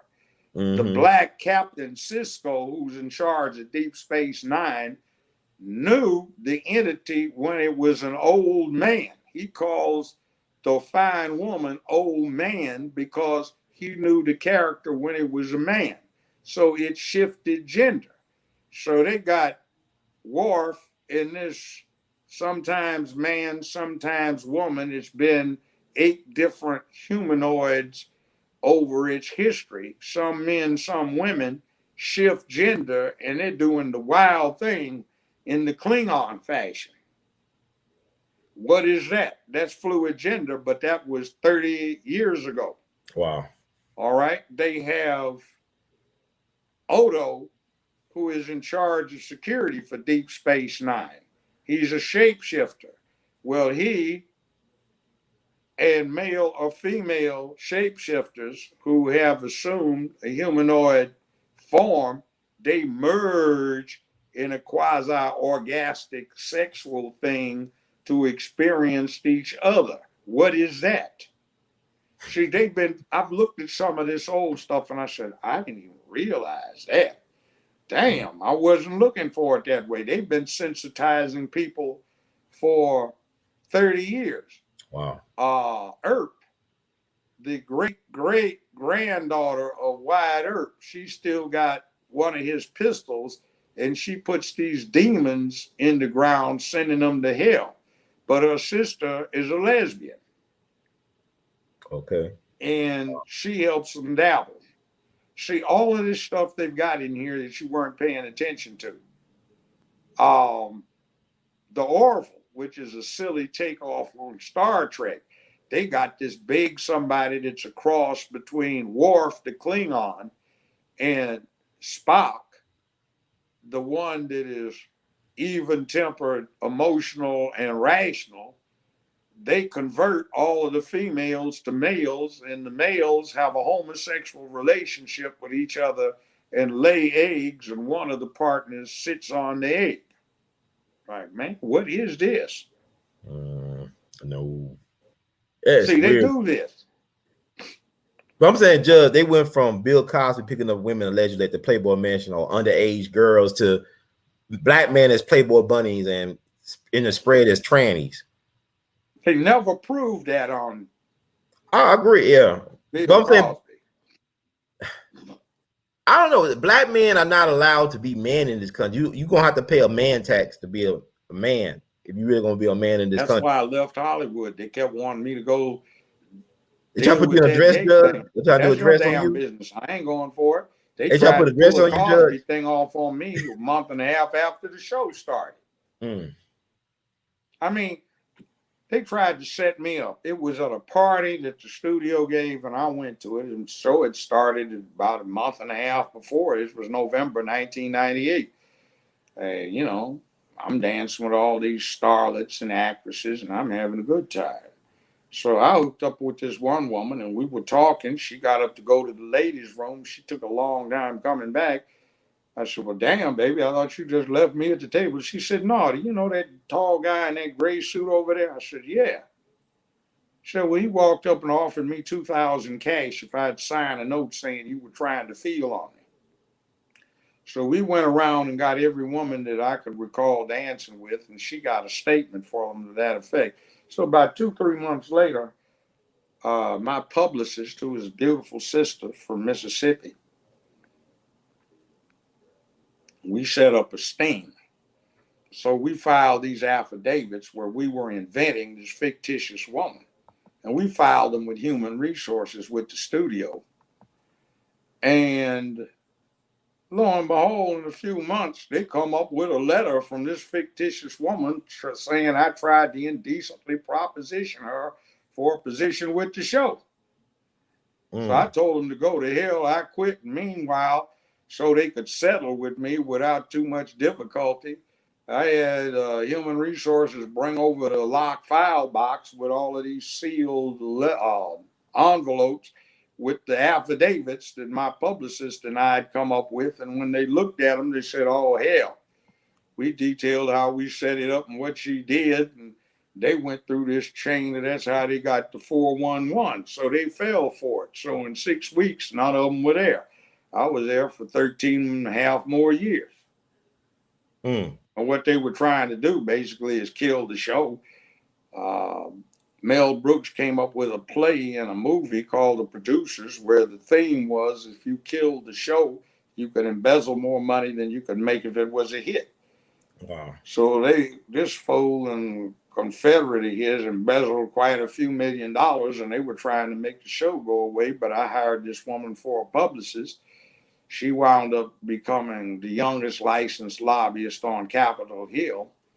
And she went on and made a career for herself otherwise, but we set them up and saved it. So I saved the show. We went on for 13 more years, but they started coming up with some flim flam. They wanted the books to balance because they were supposed to report this to the stockholders, and they had not. So that's federal penitentiary time. So they wanted it to go away. But I just said, I'm tired of it. Wow. I was past retirement age, so I said, bye-bye. See, I was in my 50s before the show started. Mm-hmm. And also, you've been out here being a public servant for decades. I mean, you actually had real world experience. You wasn't playing make believe for most of your adult life. You're doing real world stuff. I grew up in Los Angeles, California. Some of these people I had encountered back in the late 60s, early 70s, when it was stylish to invite Panthers and BSU members and black activists to these mansion parties so the white liberals could say, oh, I met the most fascinating member of the Black Student Union, or I met these Black Panthers. Oh my God. You know, it was so thrilling. Now, Joe, I got to ask you, have you ever seen the show? I know Gavin Richard is in G-Boot 2786. He said about Black Lightning. Are you familiar with that show? You got a black man superhero, it's a black superhero family, but his eldest daughter, she's a doctor, but she's a lesbian, and she's married to a lover. I don't generally watch that because I know what they've done about using it for a propaganda engine. I do like Marvel stuff. Okay. Until recently, when they acquired it from the late Stan Lee.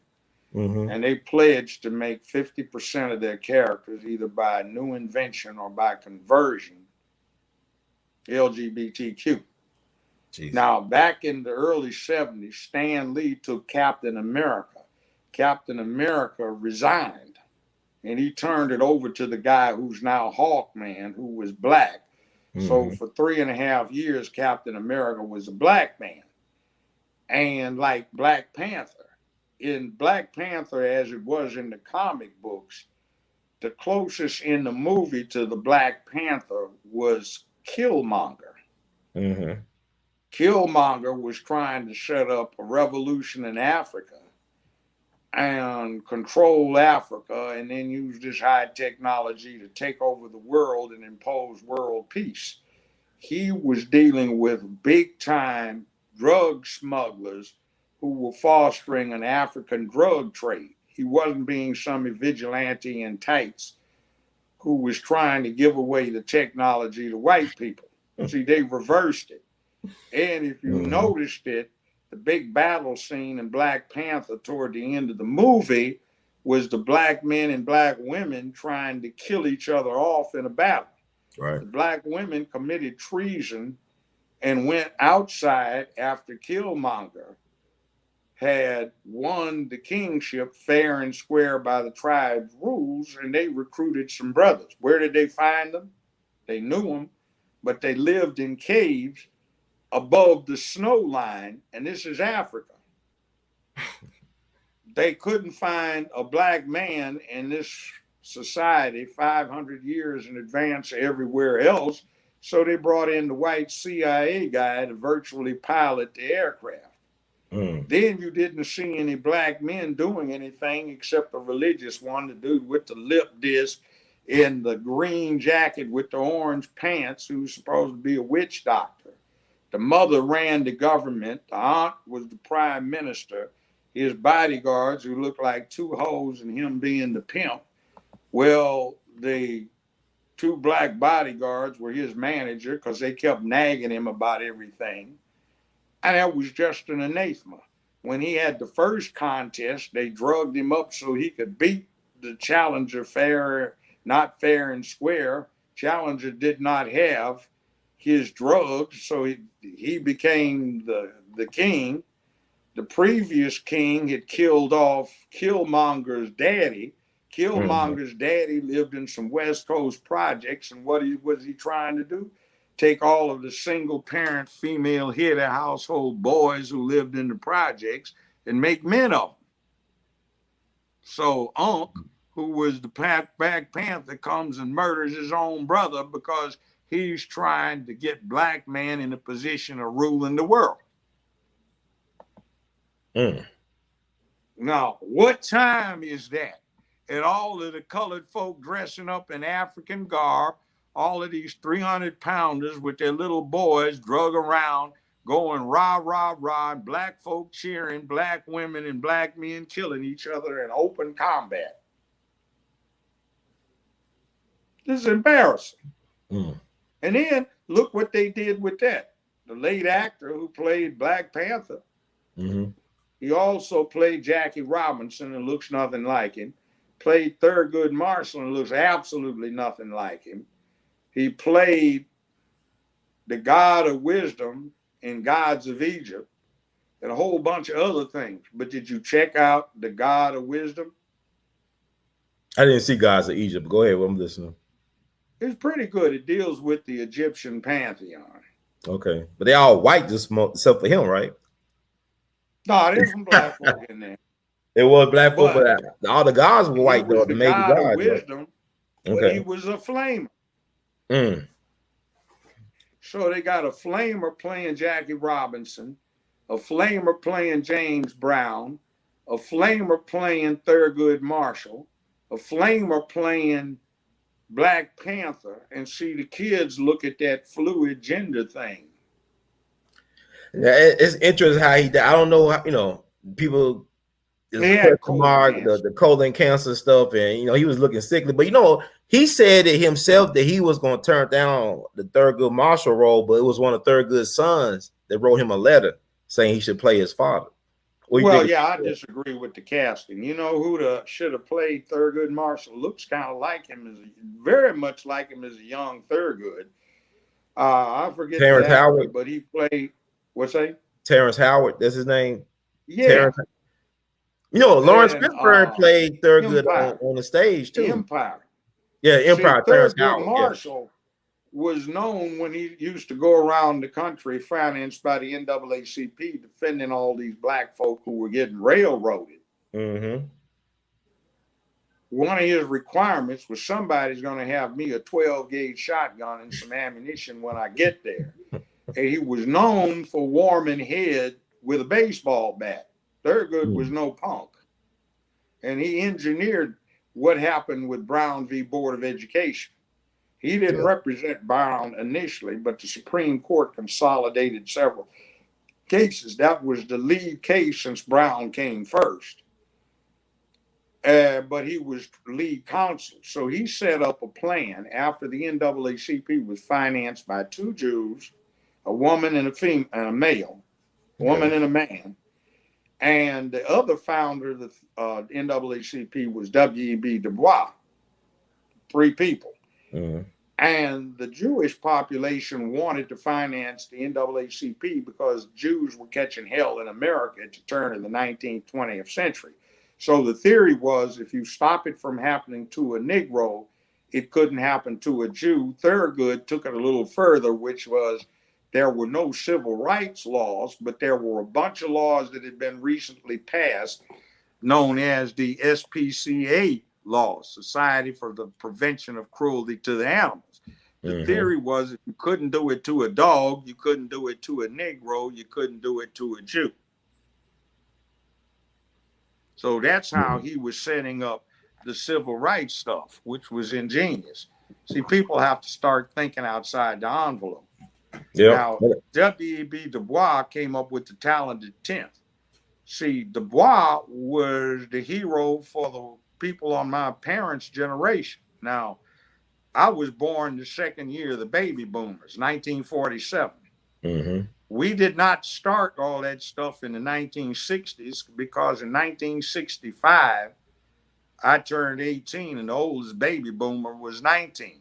See, it was the tail end of the generation before that that was born during World War II or before World War II. What do you call them? The silent? What do you call them? The silent generation? They didn't really have a name, but the Depression generation or before that. See, and a lot of folks blame boomers for everything. For those folks, it's interesting who our heroes are.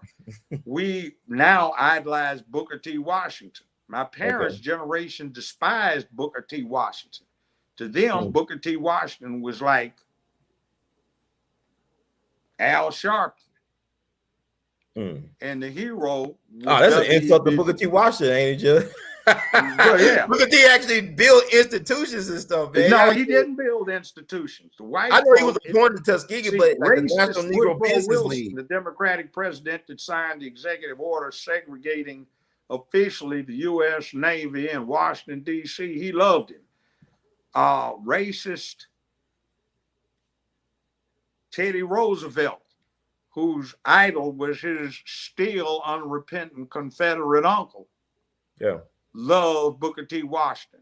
See, Booker T. Washington gets the credit now because there's been a 50-year campaign to discredit W.E.B. Du Bois, who said the talented 10th must lead their people and by revolution if necessary.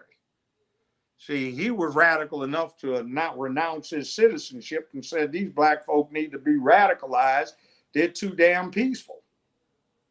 He got radical. He got older. That's the interest about Du Bois. He got more radical. Yes. No, he was radical from the get-go. Du Bois said, we are going to get nowhere perpetrating slave-type labor. Booker T was saying, don't go to college. Don't try to be an intellectual. Pick up the pail and the mop where you are. In other words, do what you're doing, and one day maybe you will be rewarded. W.B. Du Bois was saying, hell no, we need to have a damn revolution. We've got the talented 10th who need to be bootstrapping the black race up so that we take what is necessary and enforce our own elevation. The problem of the 20th century, and he said this before it started, is going to be the color line. And if the talented 10th do not radicalize the Negro and cause him to rise up as is necessary to secure his own freedom, the color line will still be the problem in the 21st century if it gets here. I mean, the talented tenth is disconnected from the body, right? The head is disconnected from the body, right? It No, the works. It would talented work if they tenth were connected back to the body. the talented tenth is that group of extremely intelligent colored Negroes who have made something of themselves economically, who have become leaders in community, religion, the trades, who have gone to college and gotten degrees, become leaders in what we call STEM, who will be adept in critical analytical thinking, skeptical, who will give deep thought to things, and who have demonstrated their ability to overcome adversity. They will need to exercise their duty and responsibility to bootstrap the Negro race up so it comes up from the bottom. That's what the talented tenth was supposed to be. Bootstrapping We got a black folk. question. Yeah. Why do you think that W.E.B. Du Bois, as you say that Marcus Garvey's economic movement was dangerous? Marcus Garvey was a protege of Booker T. Washington. Well, here's what was about. It was a distraction. See, Du Bois was Jamaican. Not Jamaican, I mean Garvey was Jamaican. Yeah. And what was happening is instead of black folk taking the money and investing it in Negro economics, colored economics in the United States of America, that money was being siphoned out to go to the Caribbean. That's what he had a problem with the Garvey with. In other words, I don't have a problem with Garvey doing economic development, but in those days, Jamaica, the Bahamas, were not that closely intermeshed with black folk in America. See, you had a thing where Jamaica had the Maroons, and in the 1840s, they overthrew the English and ended slavery themselves. So there was a bad thing about it. In the 1920s, starting in the 1918, Woodrow Wilson, before he suffered that brain problem, he had the Marines sent down to Haiti as a start because they were too uppity down there. And in those days, they had less restrictive immigration laws. And he didn't want these uppity Negroes who had overthrown their slavery from the French under Toussaint Louverture. So they repressed them, and they gave rise to Papa Doc, and then Papa Doc Jr., which put that insane voodoo-driven poison in place in Haiti. And you had a repression of Jamaica, which was collaborated in by the British Empire, that wanted to do something about using America's immediate influence. Because remember, Jamaica was still part of the Commonwealth, and a lot of landed aristocracy had interest in Jamaica that they did not want to be financed by an indigenous economic development. See, right now, in recent history, I had some talks with the Governor General of Jamaica and one of the prime ministers about financing expansion of certain factories they had in Jamaica, which they couldn't get done because the owners of the properties were landed aristocracy from England, and nobody in the family had been to Jamaica in 80, 90, 100, 150 years. So they couldn't get financing. So I was trying to explain to them the ins and outs of applications of eminent domain so that they could take these absentee property owners and acquire some ability as a government to secure financing. So instead of employing 900 Jamaicans, they can employ 2,500 or 4,500. See, they didn't even get it. So I had to carefully break that down. See, and one of the problems is that Jamaicans, starting with Garvey, were coming up with economic adventures that went nowhere because it pitted them against the landed aristocracy that owns the title to a lot of land that factories and places of manufacture, agricultural production, and mining of stuff like bauxite are located. So that was a big problem. Well, So Judge. it was a little bit of vested interest. See, Du Bois was an educated man, wrote a lot of books, and he was all about the intelligentsia. See, we don't have this concept much over here, but if you study socialism, Marxism, revolution, or social change all through Europe, they had the landed aristocracy, they had the industrial class, they had the military caste, and they had the petty bourgeoisie and the bourgeoisie. They had the lumpen proletariat, and they had a category that was right up there at the very top called the intelligentsia, who came up with the science, technology, engineering, math, the conceptualization, who set the academic and intellectual framework for what was happening, came up with the theories and the explanations so everybody else could look at it, figure out what was going on, and guide what they were trying to do.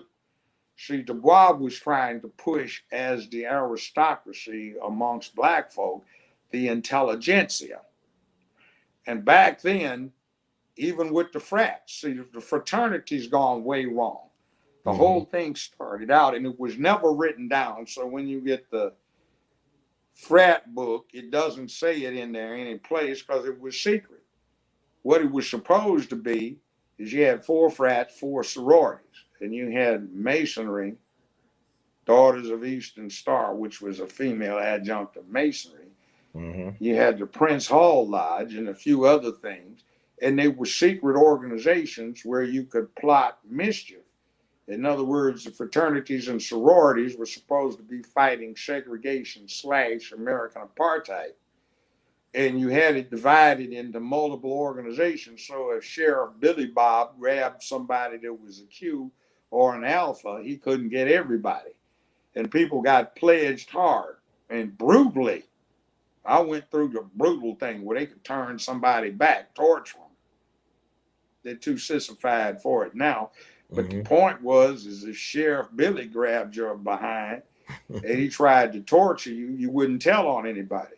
Right. An example, A.W. Willis, the late, an attorney, Russell Sugarman, the late, an attorney and former judge here in Memphis, were alphas. When Emmett Till got kidnapped, tortured, and killed, they called old man Withers, the photographer, down. He wasn't old then.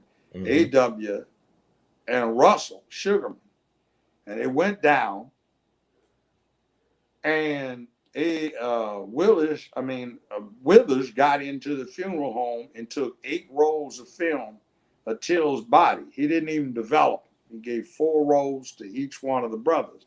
And they were supposed to go on their separate ways, get to Illinois, get the film developed, maybe at a Walgreens, and take it to the governor.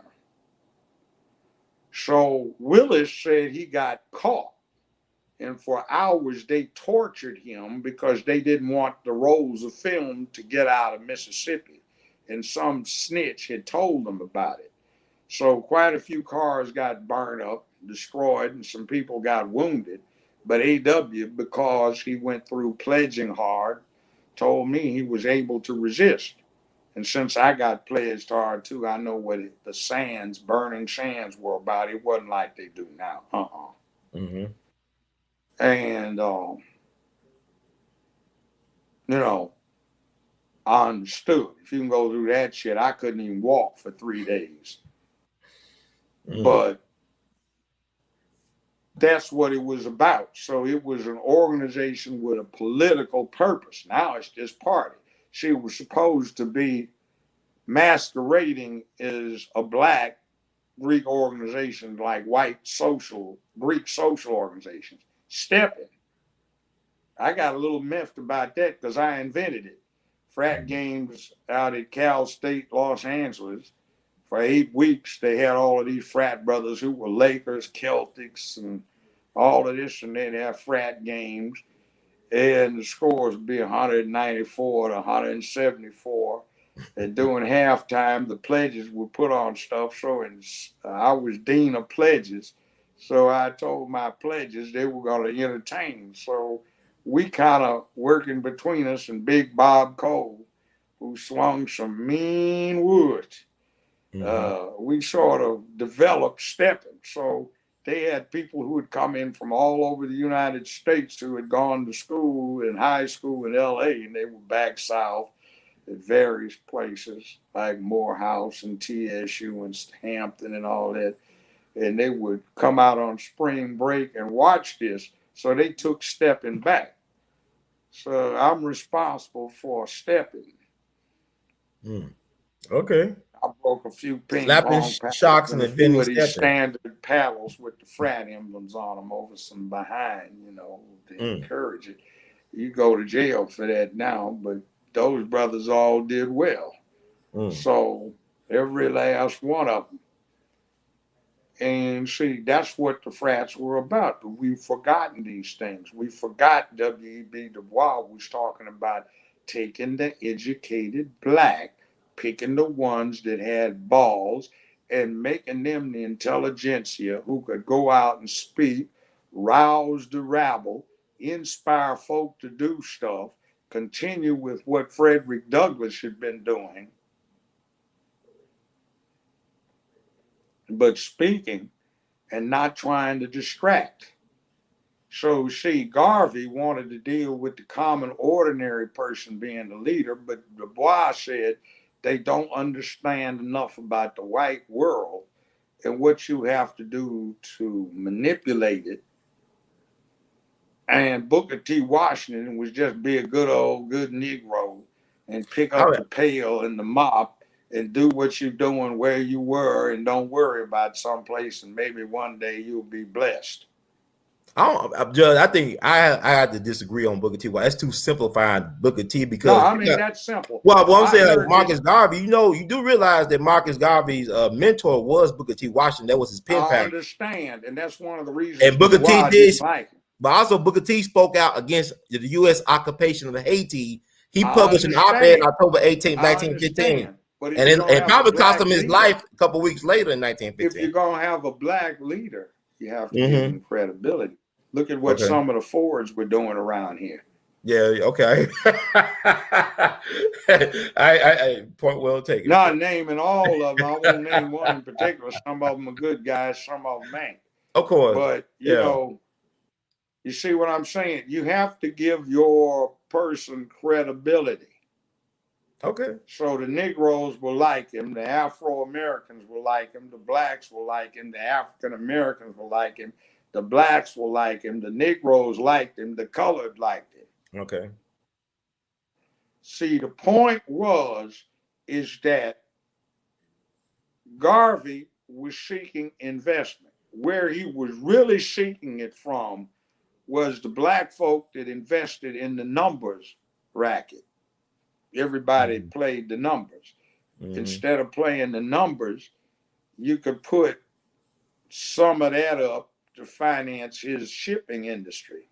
The mob didn't like that. Booker T and Garvey were hooked up. But see, Booker T was talking about being a passive Negro. Don't try to go to college. Just be good at what you do. And see, my grandparents didn't like him. My aunts and uncles didn't like him. None of their friends liked him. And that included the crew from Kansas City. And that included the crew from Tennessee. I know my maternal grandfather had a distaste for him. Grandfather was a physician, but he started practicing medicine before the 20th century, but he had to get up out of one state because he and another brother murdered two deputy sheriffs who had something to do with the lynching of one of their other brothers. Okay. I don't have no problem with that. You gotta do. But they did not like Booker T. Washington because if you were a black man who was trying to do something, and Booker T found out about it, where you were actually trying to influence black politics other than doing what you were told. See, Lieutenant Lee down here in Memphis was loved by Booker T, but Boss Crump owned Lieutenant Lee, and Lieutenant Lee did dance what He wanted Yeah, to. that's Lieutenant Lieutenant Lee George was Lee, right? against Lieutenant it. George Lee. Yeah, but see, his Okay. name, Lieutenant Lee, he was one of the very few black Army officers in World War I. He was lieutenant. Mm-hmm. So he always delivered the black bloc vote to Boss Crump. Boss Crump got hired by a church. But man, Mr. Church, who at the time was the biggest, richest white man in Mississippi, had been the biggest plantation owner before the Civil War. But So this his Robert Church Sr.'s father you talking about?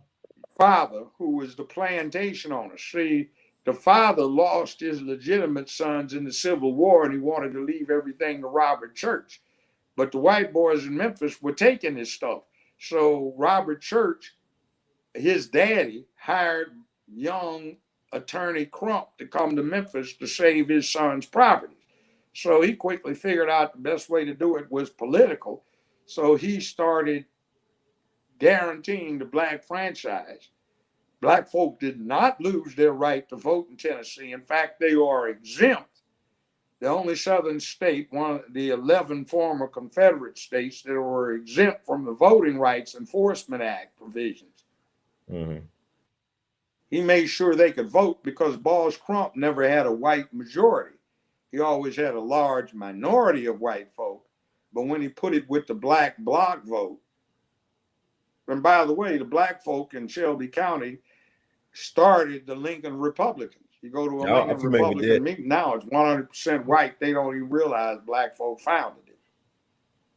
See, I heard a That different was origin story for Boss Crump coming to Memphis, but I do know the Church family was a very well-connected, proud black Republican family that the Crump machine ran out of Memphis and knocked down the mansion and built the projects. Because they yeah, were but about that's home how. ownership and investing in black businesses Yeah, because their but see, father Crump saved the city. acknowledged that. The Mm-hmm. senior church plantation owner paid for him to come.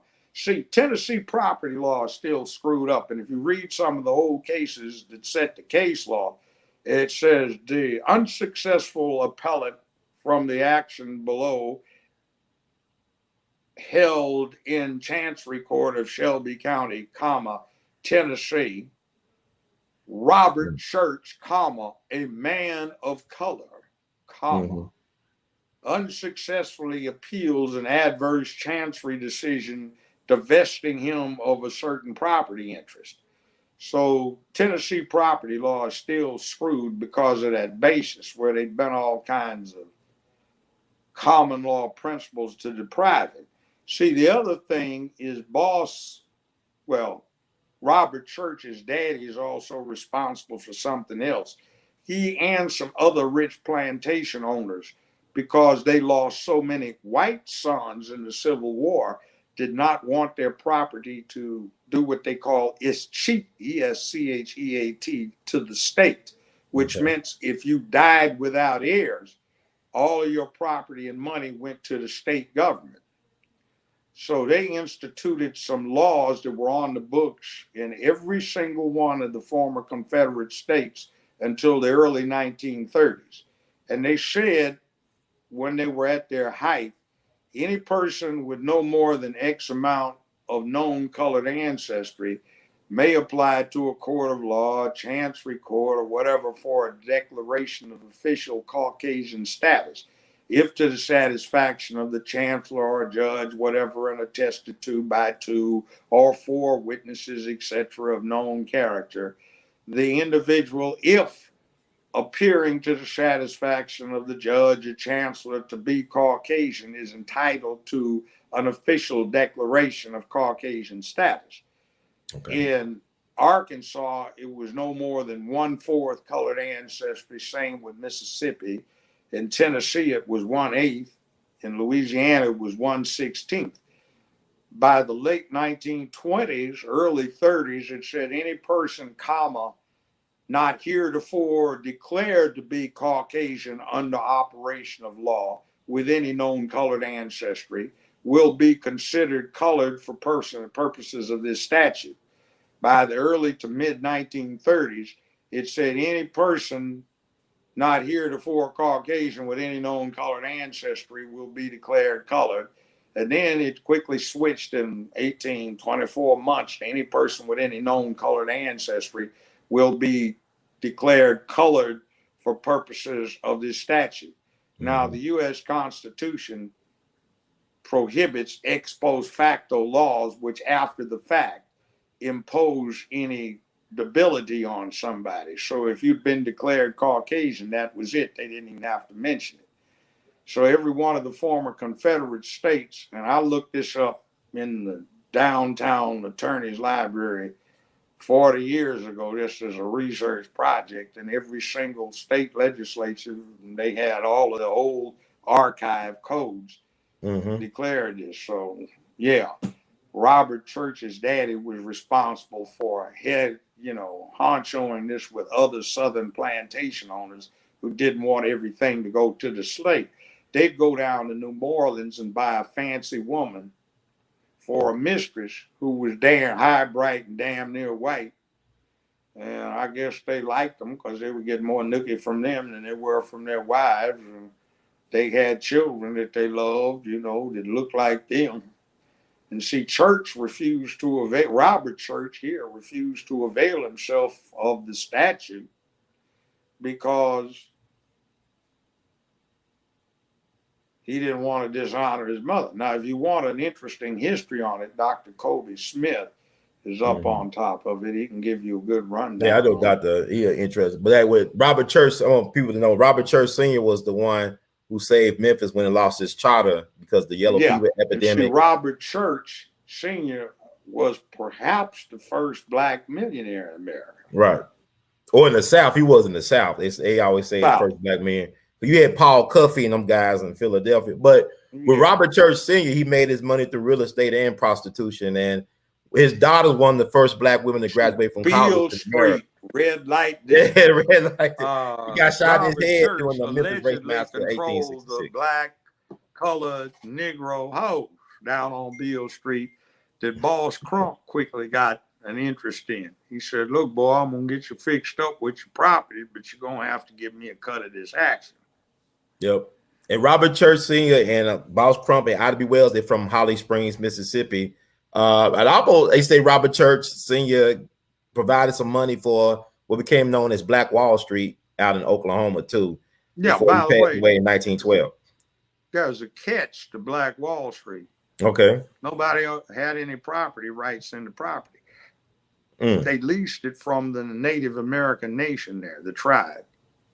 Okay. So all of that, they've got a grievance for damaging their property, rental properties. See, the whole town. You had so-called black Native Americans. There's a documentary that Westbrook did. A couple of documentaries that came out. I call him Dressbrook now. Because he did a documentary on Black Wall Street. Now he ended the year in a dress. Russell Dressbrook. But they talked about the Native American thing, about white men coming in and trying to take over the inheritance because the oil found on the lands out there. Yeah. And also black people had, land that had oil. It's a complex thing, but the Black Wall Street thing. I'm familiar with it. I got registered as a Choctaw 71 years ago, 73 years ago. My mother was registered, and so was my grandmother. And my great-grandmother on my mother's side was a Choctaw. They called her Mama Cherry because she was so red complected, dark red. But maybe so black people are Native American people. Matter of fact, it's an interesting story. I spoke there some years ago. They had a homecoming something for Lane College. She donated 1/3 of the land that Lane College is built on up in Jackson, Tennessee. The family story that I conveyed to them was she refused to sell it to them when they kept talking about the poor Negroes who were slaves. And her position, according to the family, was they should have killed their white masters and escaped. And when we got a grievance, we put a scalp on a lodgepole. That's right. So when they changed their tune and came, look, we want so they can go to college. Well, yeah, but I'm not. But look, we just want them to get a chance to learn enough about this world so they can make their way in it. Forget all the slave stuff. That's not going to work for charity. They need to be able to make their own way. She brought her fountain, well, her pen out. She had bought one of the first fountain pens that they had way back when. And she said, "Where's your paper?" So they thought she was going to sell it. She donated it. So my great aunt was head librarian. My grandfather wound up being faculty physician. Alex Haley's grandfather and my grandfather practiced medicine together for years. There was a guy named Porter who is related to the guy they have in this movie, or descendant of the guy they had in this movie, the Free State of Jones County, Mississippi. Yeah, that was a good movie. Yeah. He was the first black pharmacist. He had grocery stores, but he did pharmacy for the medical office. It's an interesting story. Black folk had that monopolized. So there was a depression and all that other stuff. But yeah, see, the idea was to train black folk. They had a funeral home right across. My uncle, who's dead now, Biss and Mary Warlick, uncle by marriage, great uncle, and my great aunt, lived right next door to my grandfather. And my uncle was a Pullman car porter, and he was one of the folk that helped get that Pullman car porters union thing together. An interesting story. I was practicing law, and I was in my late 20s. And I helped him and my great aunt move. They were moving from where they were to another place nearby. And I found these old kegs down in the basement. And I said, "Uncle, what is this?" "Oh, boy, you ain't got no interest in that there." I said, "Well, what is it, Uncle?" He said, "Oh, I believe that was railroad salvage back 1904. They had a wreck up here. And they told us porters we could salvage what we could carry. Man, so-and-so and so-and-so, we got a wagon, and we carted away some salvage." I said, "These 4 X's on these kegs, is that Jack Daniels?" And it's some 70-year-old Jack Daniels. "Oh, hell yes." See, I was young, my stupid 20s, early 30s. Me and some of my ignorant homeboys drank that shit up 5 cents. I just bought it from the liquor store, saved that shit, and it'd be 100 and, young buck, this from 105-year-old Jack Daniels. Ain't this shit mellow? Goes down just like water. Hey, speaking of something that's very good, I don't know if it's like Jack Daniels, but Judge Joe Brown's barbecue sauce. It makes anything taste better, man. We have seasoning coming out. Oh, really? I was waylaid for a few months, so now I have to pay a bit more attention to it. And push this stuff, but it is good stuff. It's good because you're not paying me for this. I actually tried on some stuff that was kind of hard meat. I had some beef ribs, and it made it taste way better than it should have. But this stuff is good, and I got to definitely get some more and help you sign some of them. Yeah, I gave them away as gifts, the ones I ordered. So I got to get some more.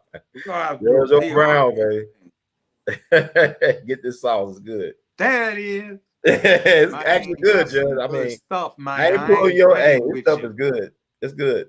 You try some of that on some good meat, man. You won't slap your granddaddy for not showing you how to cue right. Hey, I ain't gonna say. I'm gonna say something. I said, "Nah, this is for the bedroom." Like, if you like toast and barbecue sauce, I wouldn't put it, man, eat it up too much. Now, Judge, you had something slip out. You try to play it off a little bit. You kind of like in passing. So you say you've been dealing with, like you said, throat cancer? Yeah. So what's going on? How you doing? How you feeling now? I'm feeling better. They told me I'm going to suffer from a sore throat. I'm getting hoarse now, but it Yeah. is what it is. So they Mm-hmm. said it'll go away. Yeah, it looks like they got it. So rather than surgery, which is a real live bitch, and Yeah. I've passed up getting a feeding tube, which they put in your side. Mm. You have to go through rehab, learn to swallow if you get that put in. And it Wow. was difficult trying to eat, man. That was not pleasant. That radiation was a bitch. I had third-degree radiation burns on both sides of my neck and Jeez. inside too. Mm-hmm. They do this scan on you and they program their computer. And before you start, they do this brace where Mm-hmm. it's crisscross stuff. It's soft, and then they mold it to your face and shoulders, and then they harden it. So they bolt you down to the table so you can't move, and then the computer directs the beam. So they do it for 5 minutes at a time, and they give you the equivalent. What can you not heat up if you microwave it for 5 minutes?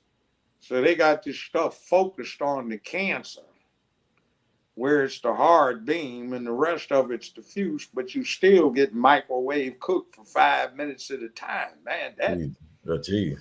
third-degree burn, man, that's some nasty shit, man. And you lose your taste. If it was a meat byproduct, it tastes like thick Vaseline. Yeah. And if it was a plant product, it tastes like Vaseline with cocoa butter in it. Jesus. Oh, it's nasty, man. You have Man, to you did. insist Wow. on this special boost stuff where it's 550 calories for 6 ounces. And it hurts like hell to swallow it. You got to spit all the time, still do. Because But, I said, yeah, I know you lost like a lot of weight. You said because 55 pounds.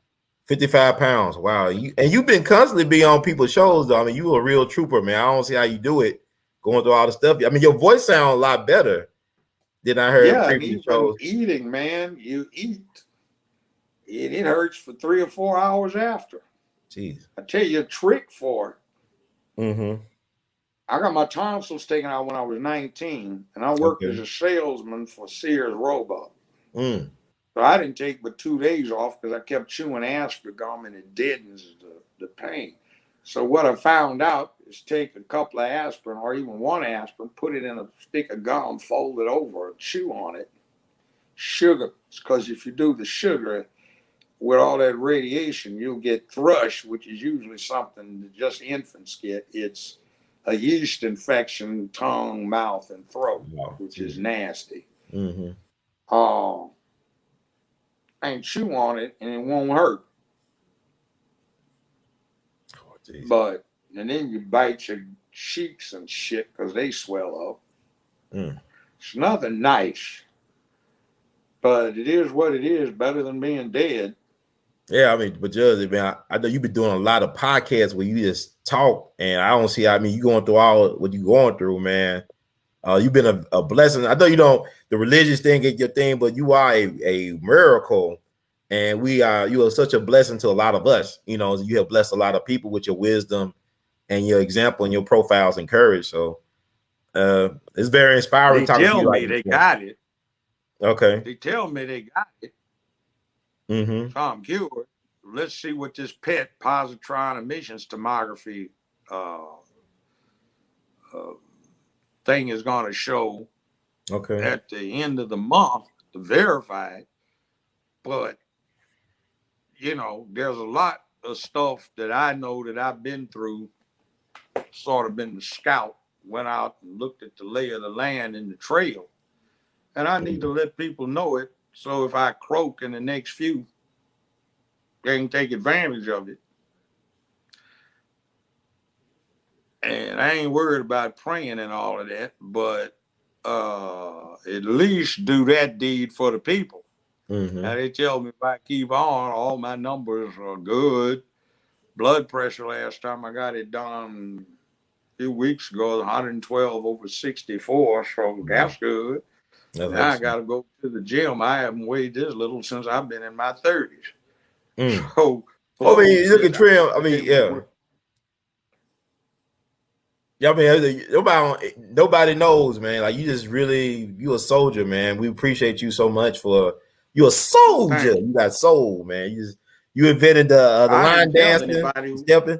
when I was going through it. I didn't want any sympathy, but now that I'm essentially recovered, other than the hoarseness and sore throat, yeah, with a caution. Don't smoke, man. I didn't smoke. What the hell? Mm. Right.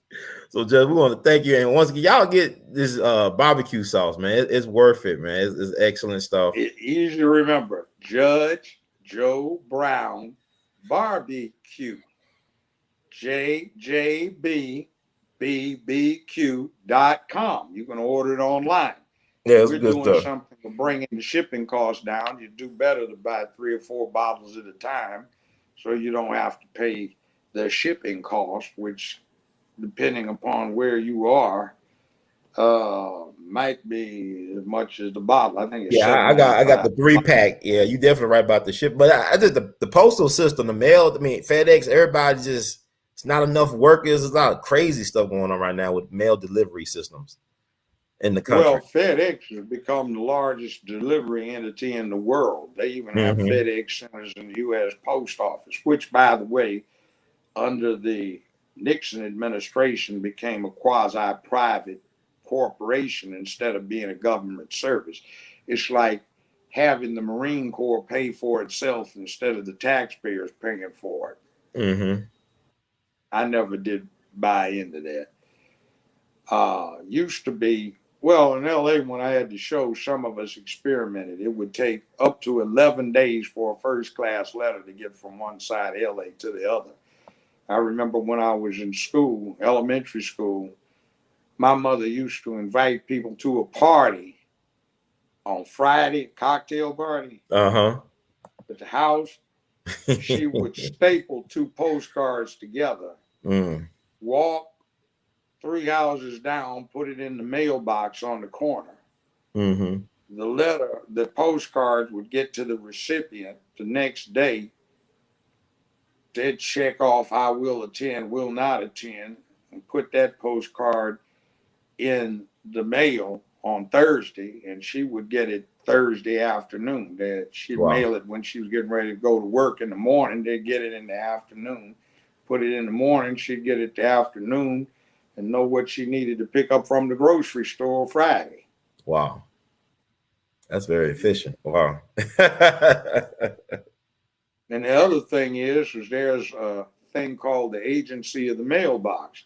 Still, the law in most states, if you get it in the mail, let's say it's a legal document and it has to be served by the 7th or the 8th,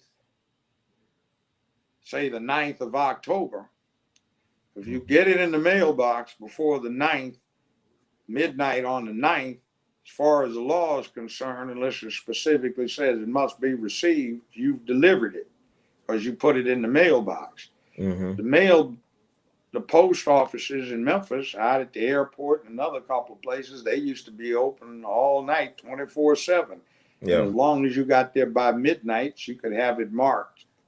Yeah. Then the Supreme Court, appellate courts, every place else would treat it as served by the time and date on the post office. But you don't have that now. Nothing's open past 10 o'clock in Memphis. It's crazy. Yeah. And going through that, if you want so and so, press 1, 2, 3, and you go around trying to find somebody to find the post office that's open the latest. Take 2 hours. That's insanity. Crazy. But insane world. It's good to have some light of truth from the one and only the Honorable Judge Joe Brown. So, Judge, do you have any last words or how people go? I mean, last words for the podcast, of course, but I mean, keep on talking I say it as all long as the you time. can. Nothing comes easy. Mm-hmm. Nobody's going to give you a damn thing unless maybe you win the lottery. And then they're going to take half of it for taxes. So, if you want something, what you get is directly proportional to the efforts you put in. Thank you. Always enjoyable. And by the way, I am running for mayor in 2023. That's right. And we're trying to set stuff up so we've got somebody that is not afraid to name names, me. Mm-hmm. Somebody that has never taken a bribe, me. Somebody that does not excuse bribe taking, me. Somebody that's got half a clue, me. Somebody that's not trying to do it the same old way, me. Mm-hmm. Somebody that just being a judge elected to 2 8-year terms for a 10-year period when people were keeping track. I did some stuff to enable things in the community. The statewide felony recidivism rate was 80%. And in my courtroom, it was only 18%. And I was at a meeting yesterday where somebody remarked that 27 years ago, I put his ass in jail, but he learned his lesson because of what I did behind that. Now he's a community leader. And a business owner as well, too. I mean, he owned a business with his son. You remember so I saw that. I'm glad you brought that. I was thinking that. I'm glad you brought that up. So, Judge, you did things out of love, and he got the man up message because he's a productive citizen and family man. So I was there. Be easy on boys. Women want to show they love, and all we talk about is love. See, for boys, you need to stop talking about love and start talking about demonstration, performance, showing how to do. Mm-hmm. Love is there, but love don't conquer everything. Yes, sir. And that comes from, in concept, love power, man. It's all about love, man. Make love, not war, man.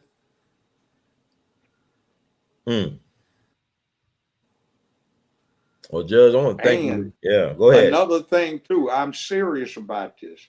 Memphis has got a great deal of potential for black folk. It does. But 32% of Shelby County is Hispanic. So, no habla español muy bien, señor. Que compré mucho vato, man. You know, hey, we have to come up with some alliances. I know a lot of people are against that. Mm-hmm. But when it's expedient, you have alliances. Remember, Churchill and Stalin and FDR were sitting down around the same table trying to deal with Adolf and Benito and Hirohito. That's right. So, you can come up with expedited alliances when they're for common cause. So there's a lot of common cause that Hispanics have with black folk in the Memphis area. But we should look for nobody for friendships. I mean, allies, but not, do they like me or do they love me? Forget all that shit. I mean, can we get shit done? Hates my guts. Yeah. If they work with you. There's some lawyers, we hated each other's guts, but we had to collaborate on some cases. Get away from that emotional bullshit. With a prosecutor who's you detest and despise, and he hates your guts, but you got to work with him every day. Business is business. But I just want black folks to stop treating like politics like church, love thy neighbor BS. I mean, this ain't church. Yeah, this ain't church, but we treat it like church, though. That's the problem. It is not about like. And another thing, it has nothing to do with what somebody says. Right. See, for example, there was one old judge that used to give black lawyers one hell of a break. You know why? He said, I lived in an area where blacks were on one side of the street, whites were on the other. And I'm an old line bigoted citizens council bigot. Right. But 2 or 3 black guys that grew up together, they saved my ass from all kinds of ass whooping. So he always gave black lawyers a break, but nobody would recognize it because he never acted like it. That's chess right there. I like that's poker face stuff, right? I like that. Yes. I respect it. See, we go, Trump's a racist. Hey, please. Look at the HBUs. This bastard cut how many billion from the HBU budget? It went down to $2 billion from $45 billion under Trump. It's down to $2 billion. Yeah. 45 goddamn billion down to 2. And 6 billion to You love Afghani this immigrants. pastor. Colored folk love him. You know, his approval level is one of the all-time lowest. Black folks still got 87% approval rate. It's insane. I don't understand it. I don't want to understand This dude ain't Jesus. Just because he's a jackass in chief, head of the jackass party, don't make him Jesus. But how can you explain, Judge? What the hell's wrong with black folks? He said he got more votes than any president, candidate, or president in history. Yet Kamala couldn't even win a primary. She couldn't. How the hell she did a heartbeat away from the White House, Oval Office? That's a damn lie. You've been keeping up with this audit in Arizona? I've been hearing about it, but are they going to tell the truth though? 104% of the total registered voters voted. I believe There's more folks than registered to vote. So they just forced them on us. Yeah. Well, look at it here, and we use the same machines that 3 different administrations or Justice Departments said are corrupt for the presidential election. In Shelby County. And these fools are still talking about they don't want to unass them and get some new machines. Now, I'm speaking like this, which is impolite, but this is adults narrating, and I want folk to get the real message, not me trying to be polite for general consumption where children may hear it. Well, Judge, I know you get your rest. I know you got Dana, the birthday show tomorrow. Y'all doing the show tomorrow with Dana? Of course. I'm scared of that woman. Yeah, I'll just get you a rest. But thank you so much, Judge, for being you and keep on being a blessing. Lady lawyers, of whom I have 3, can really turn on the screws. Lady doctors can get to the bottom of them, and I got 2 of them. And lady dentist, I had 2 of them. They can really get into some stuff. So sometimes when the ladies want to be cold-blooded about ruthlessly applying the rules, they can do that too. You know, 1 or 2 of them as judges. There's that male masculine alpha balance, but you know, it is what it is. I'm biased because I'm a chauvinist from way back. I got taught it's a manly duty to lead and give guidance. Women have a license, if they have a relationship with you, to give advisement. You're a damn fool if you got a woman and you won't listen to what she has to say. You don't always have to do what she wants you to do. But remember, a happy wife is a happy life, but you need to give it consideration. And if you're a woman, you're a damn fool if you don't learn how to give advice.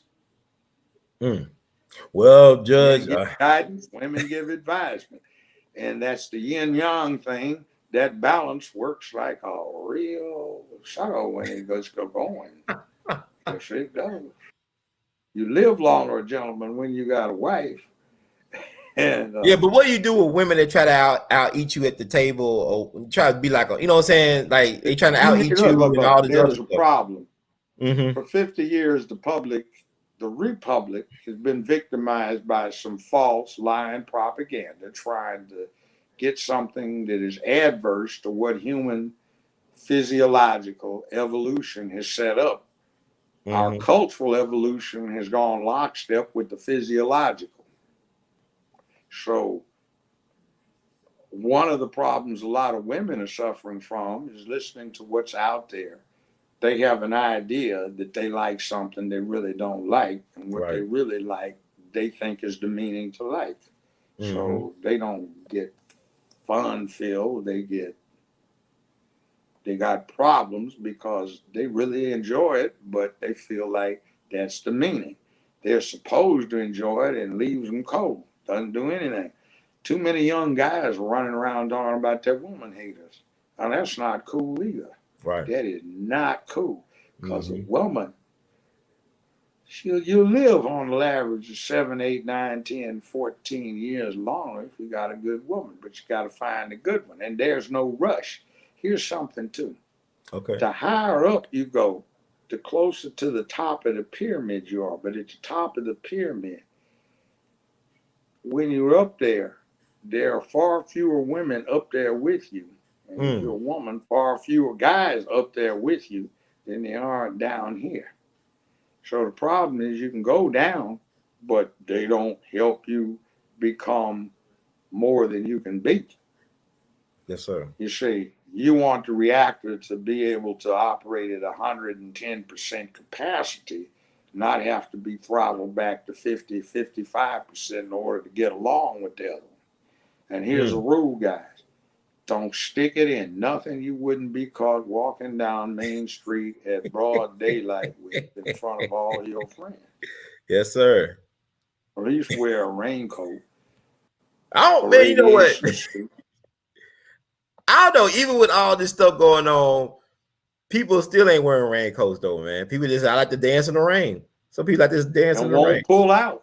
They won't pull out because it feels so good. By the way, don't be talking about you put the snake up in the tunnel and pump for 3 minutes and she's supposed to get it. You got to be able to last 15 minutes, half hour, going on an hour, delay gratification, play her like a piano or a musical instrument so she gets to singing. Or treat her like some barbecue, put some sauce on it. Yeah. And the deal is, you see too many women. I counsel girls and boys. I call them girls and boys. They may be wrong. I said, baby, wait a minute. You never had a man go longer than so and so? Well, ain't that too long? I mean, I said, no. They keep saying it feels so good they can't help it. I said, oh, he's punking out. He can't stroke for somewhere from 30 minutes to an hour by delaying his gratification. Go somewhere else. He doesn't know what the hell he's doing. And by the way, another secret, most people have sex very consistently with their real personalities.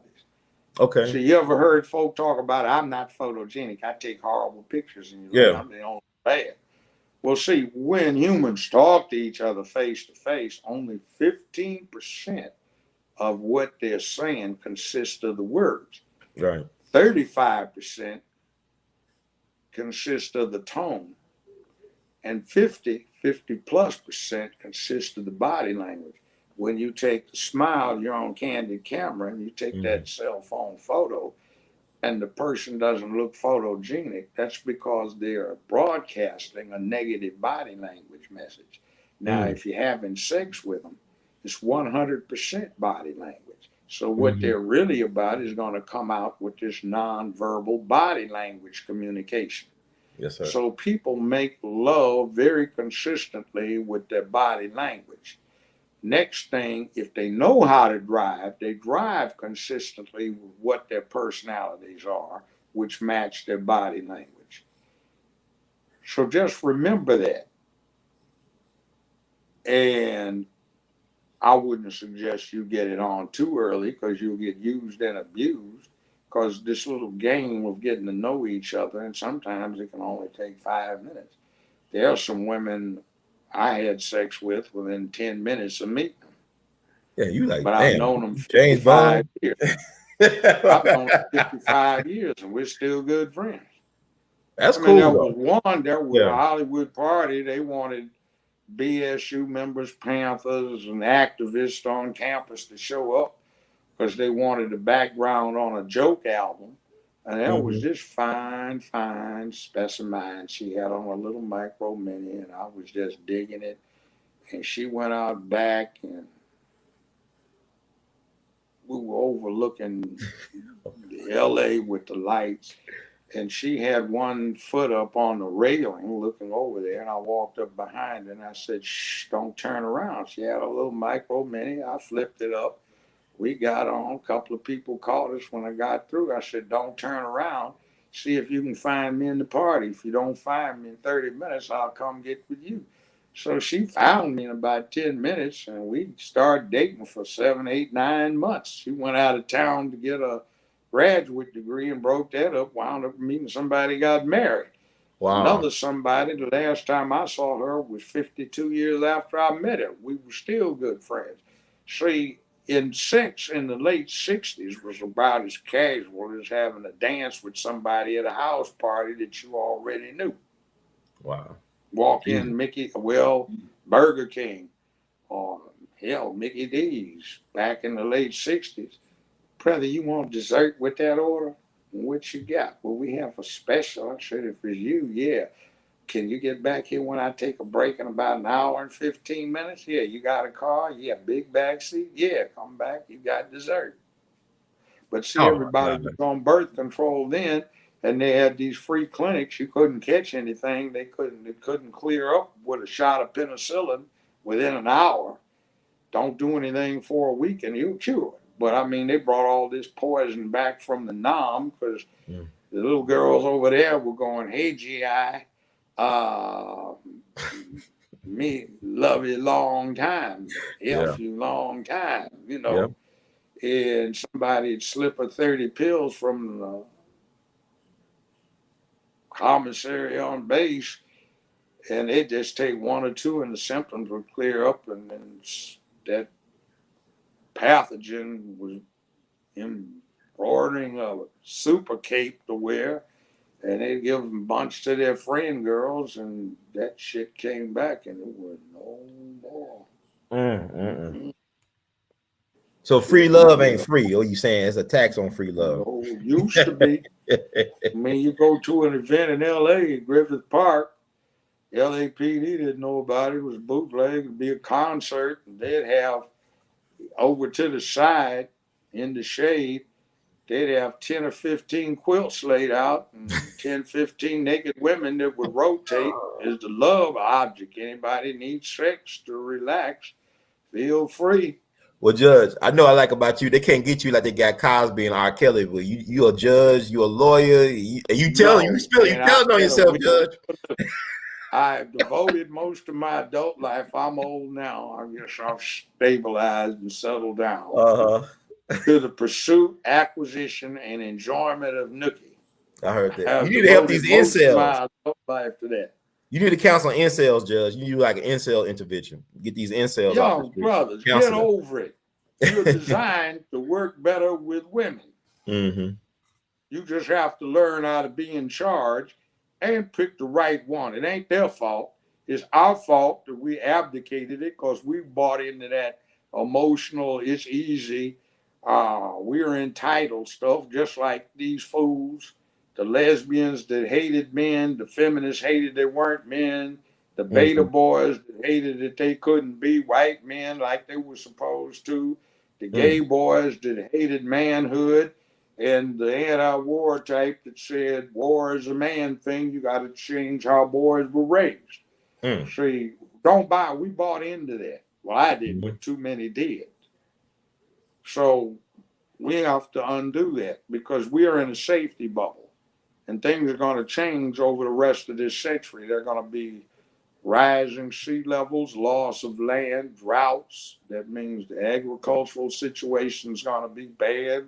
Overcrowding is going to be what it is. People are going to be living longer, some of them anyway. And it intensifies stuff, the lack of manhood. You can see this stuff, and that's why we have violence in the hallway and in the hood. Mm-hmm.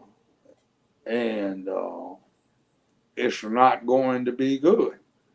So we have to restore that.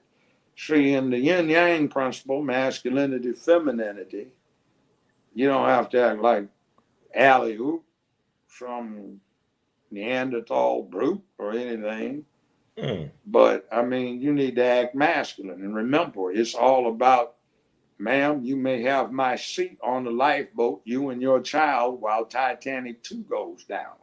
And see, that takes a lot of socialization and acculturation to get a boy from being a boy, selfish and self-centered as a child, to being that gracious and conscientious as a man. And even when the Titanic went down for real, there were a few people who, to their undying shame, tried to masquerade as women to get on the lifeboats. And we've got a whole bunch of them that make no bones about it now. they try to be women. Say, nah, you swinging dudes, you're going to be on this ship going down in the icy waters, or we going to throw your ass to the sharks on the other side to chum the waters to keep them away from the women and children. Mm. Or you're going to be thrown out the airlock so the women and children on this spaceship can take advantage of the resources to get to this next planet somewhere in the next star system. Mm. Judge, thank you so much for your always colorful commentary. In the words of Duke Ellington, we love you madly. You keep on producing and pushing. Judge for mayor 2023, mayor of Memphis, city good of bold. Power to the people. And I ain't going to try to please everybody, but I'm going to do right for everybody. But everybody Some could be people pleased. I realize they're getting something that's a benefit. And buy you some JJBBBQ.com. Get some good stuff. It's good stuff. I'm not getting paid for it. It's good stuff. I promise you. I'm giving you some more. Be giving them out as gifts, Judge. People like them. All right, brother. Be good. All right, brother. Judge. We love you. But thank you. Peace. Thank you so much. And family, that does it for another wonderful, entertaining, educating edition of We All Be. We had the Judge on Marathon. So now y'all know Judge been dealing with throat cancer, but he's been a champ. He's been doing podcasts. Listen to him on Fridays on Blog Talk Radio. Valerie Denise Jones, Big Media, the Judge Joe Brown Show comes on Fridays on Blog Talk Radio. I think on 3 p.m. Central, so I think it's 4 p.m. Central. It's about a 2+ hour show. Judge have on a lot of interesting guests. Great commentary. And also, happy birthday to Sister Dana. Tomorrow, October 7th, which is also the birthday of my late great uncle, Uncle James French Senior, Uncle Frenchie. He would have been 95 years young. Didn't make it out the summer, but his spirit lives on. And also, the Honorable Elijah Muhammad birthday is tomorrow as well, October 7th. He's on that mothership in the sky, in the cosmos. I guess Jeff Bezos or William Shatner will probably see that mothership when they go out of space again, whatever. But anyway, thank y'all for attending. Let me read the disclaimer. The views expressed by hosts and guests on the We All Be TV platform are not the official views, opinions, beliefs, or perspectives of We All Be News or the We All Be Group Incorporated. We All Be News is an organization that thoroughly believes in supplementing the information narrative that is usually supplied by the corporate news entities with those viewpoints and expressions which may be marginalized or ignored for a plethora of reasons. We are about informing the general public on alternative perspectives as it relates to news and information, and letting the general public be the ultimate judge in deciding on how to use said information. Informed citizens are responsible citizens. Thank you for your support. I want to thank everybody, the moderators, Black Voltron Reloaded, all the moderators out there. They've been helping me keep the program on track. We love you madly. All the donators out there, appreciate y'all so much. Also on the cash out, let me see, brother Michael O'Neill, thank you. I'm just trying to give y'all the proper shout out. I don't think everybody that donates and send words of encouragement as well. Sister Betty Jones, we love you madly. Thank you for your support and words of encouragement and support and donations, and buying the James Reese Europe. That book is on the way. I got it in the mail. Should be getting it soon. So thank you so much. Shatahaya Bell, thank you. XXX2, thank you. And everybody else who donated in the chat and also kept the conversation going. Judge, like I said, now y'all know Judge been dealing with throat cancer, but he's still talking his ass off. He won't shut up. And that's a good thing. I want him to keep on talking as long as he can, because like I said, a lot of people have been blessed by his talking, and he makes his living through talking that talk and walking the walk. So Judge is one of the real ones out here. Thank y'all for showing concern. Keep on sending him positive vibrations and enforcements. So we thank y'all. So thank you. You have to got your boomstick. I need to get a boomstick. Actually, I'm gonna get a drone too. I need to get a drone. Brother John, thank you from the Carolina, South Carolina love, brother. Get a drone as well too. I was thinking about that. I appreciate that. I received that. That's so much to talk about. Like, even when judge, like with Booker T. Washington, I'm not in total agreement with Booker T. Washington how to judge assessment. So I try to get my little punches in, but it's the judge. Judge gonna talk the way the judge. Now, so the Robert Church thing is interesting as well. There's a lot of misinformation around the Robert Church Sr. and the church family thing, but a book, if you can read it, it's like a historical work document. Actually, the last living church member, Roberta Church, who was the daughter of Robert Church Jr., who the father is Robert Church Sr. She wrote a family history book that's available in the Memphis library, the public library, Benjamin Hook's library. It's like a long, exhaustive, like history of her family. And it's like, I guess kind of like a reference book, but you got to start telling our stories. Even if nobody read our stories, you got to start telling them. She actually passed away back in 1995. So that she, recently was walking the earth, but that church family history needs to still get told and all that stuff. But that's another show for another day. But thank y'all for tuning in, to tune out, to get in where you fit in, because we all be in it to win it. Thank you, thank you, thank you. We got some more stuff coming up. And also, we're going to end the month with the Jimmy Lunsford Legacy Awards. We're going to be live streaming that historic event on October 31st, Halloween. That's Sunday night, Halloween, 5 p.m. Central to 8 p.m. Central. Bobby Rush, Bev Johnston, the Temprees, Valletta Brinson, Florence Talbot McCleave, Unzi Horn Sr. The Temprees is going to be doing a live concert. If y'all old school fans, dedicated to the one I love, that's the soundtrack for the Choir Storm.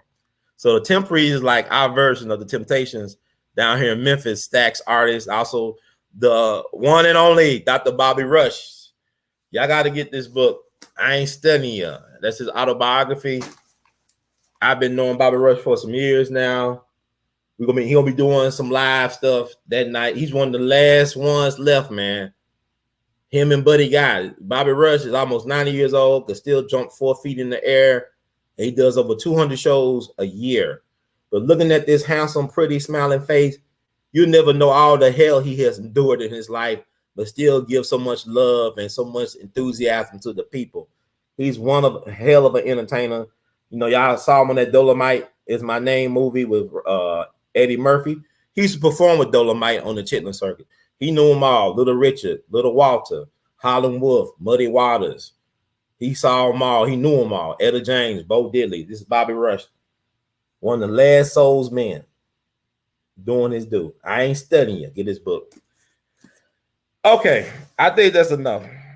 But yeah, I mean, like I said, I do stuff outside of this podcast. I don't know how I have the energy to do it, but I thank you all for who encouraged me, long-time listeners, because we're doing stuff in the city and around the country, and it's interesting. I don't go by the views on YouTube or the likes and all the followers I have, because I know when I'm out in these streets, people recognize Brother Ron and the work of We All Be. So I thank y'all. It's an honor to be of service to you all. Even when I falter, I'm never failing. Even though I make a mistake, I'm never failing. I'm always, following towards progress, not falling back, but always falling forward. You see how it works? So thank you, everybody. God bless everyone in the chat and beyond. We love you madly. And I'm about to get out of here. I didn't know Judge gonna go like that, but Judge got so much energy, boy. But like I said, I'm not getting paid to promote the barbecue sauce, but that stuff is delicious. Thank you. We receive it, brother. Thank you so much. And the struggle continues, man, but we can keep on fighting. We all be in it to win it. Yes, God bless everybody. Thank y'all once again. And thank you, Black Voton. Appreciate it. Yes, sir. All right. Peace. One love. Until the next time, look for me in the whirlwind. And I'll look for you as well.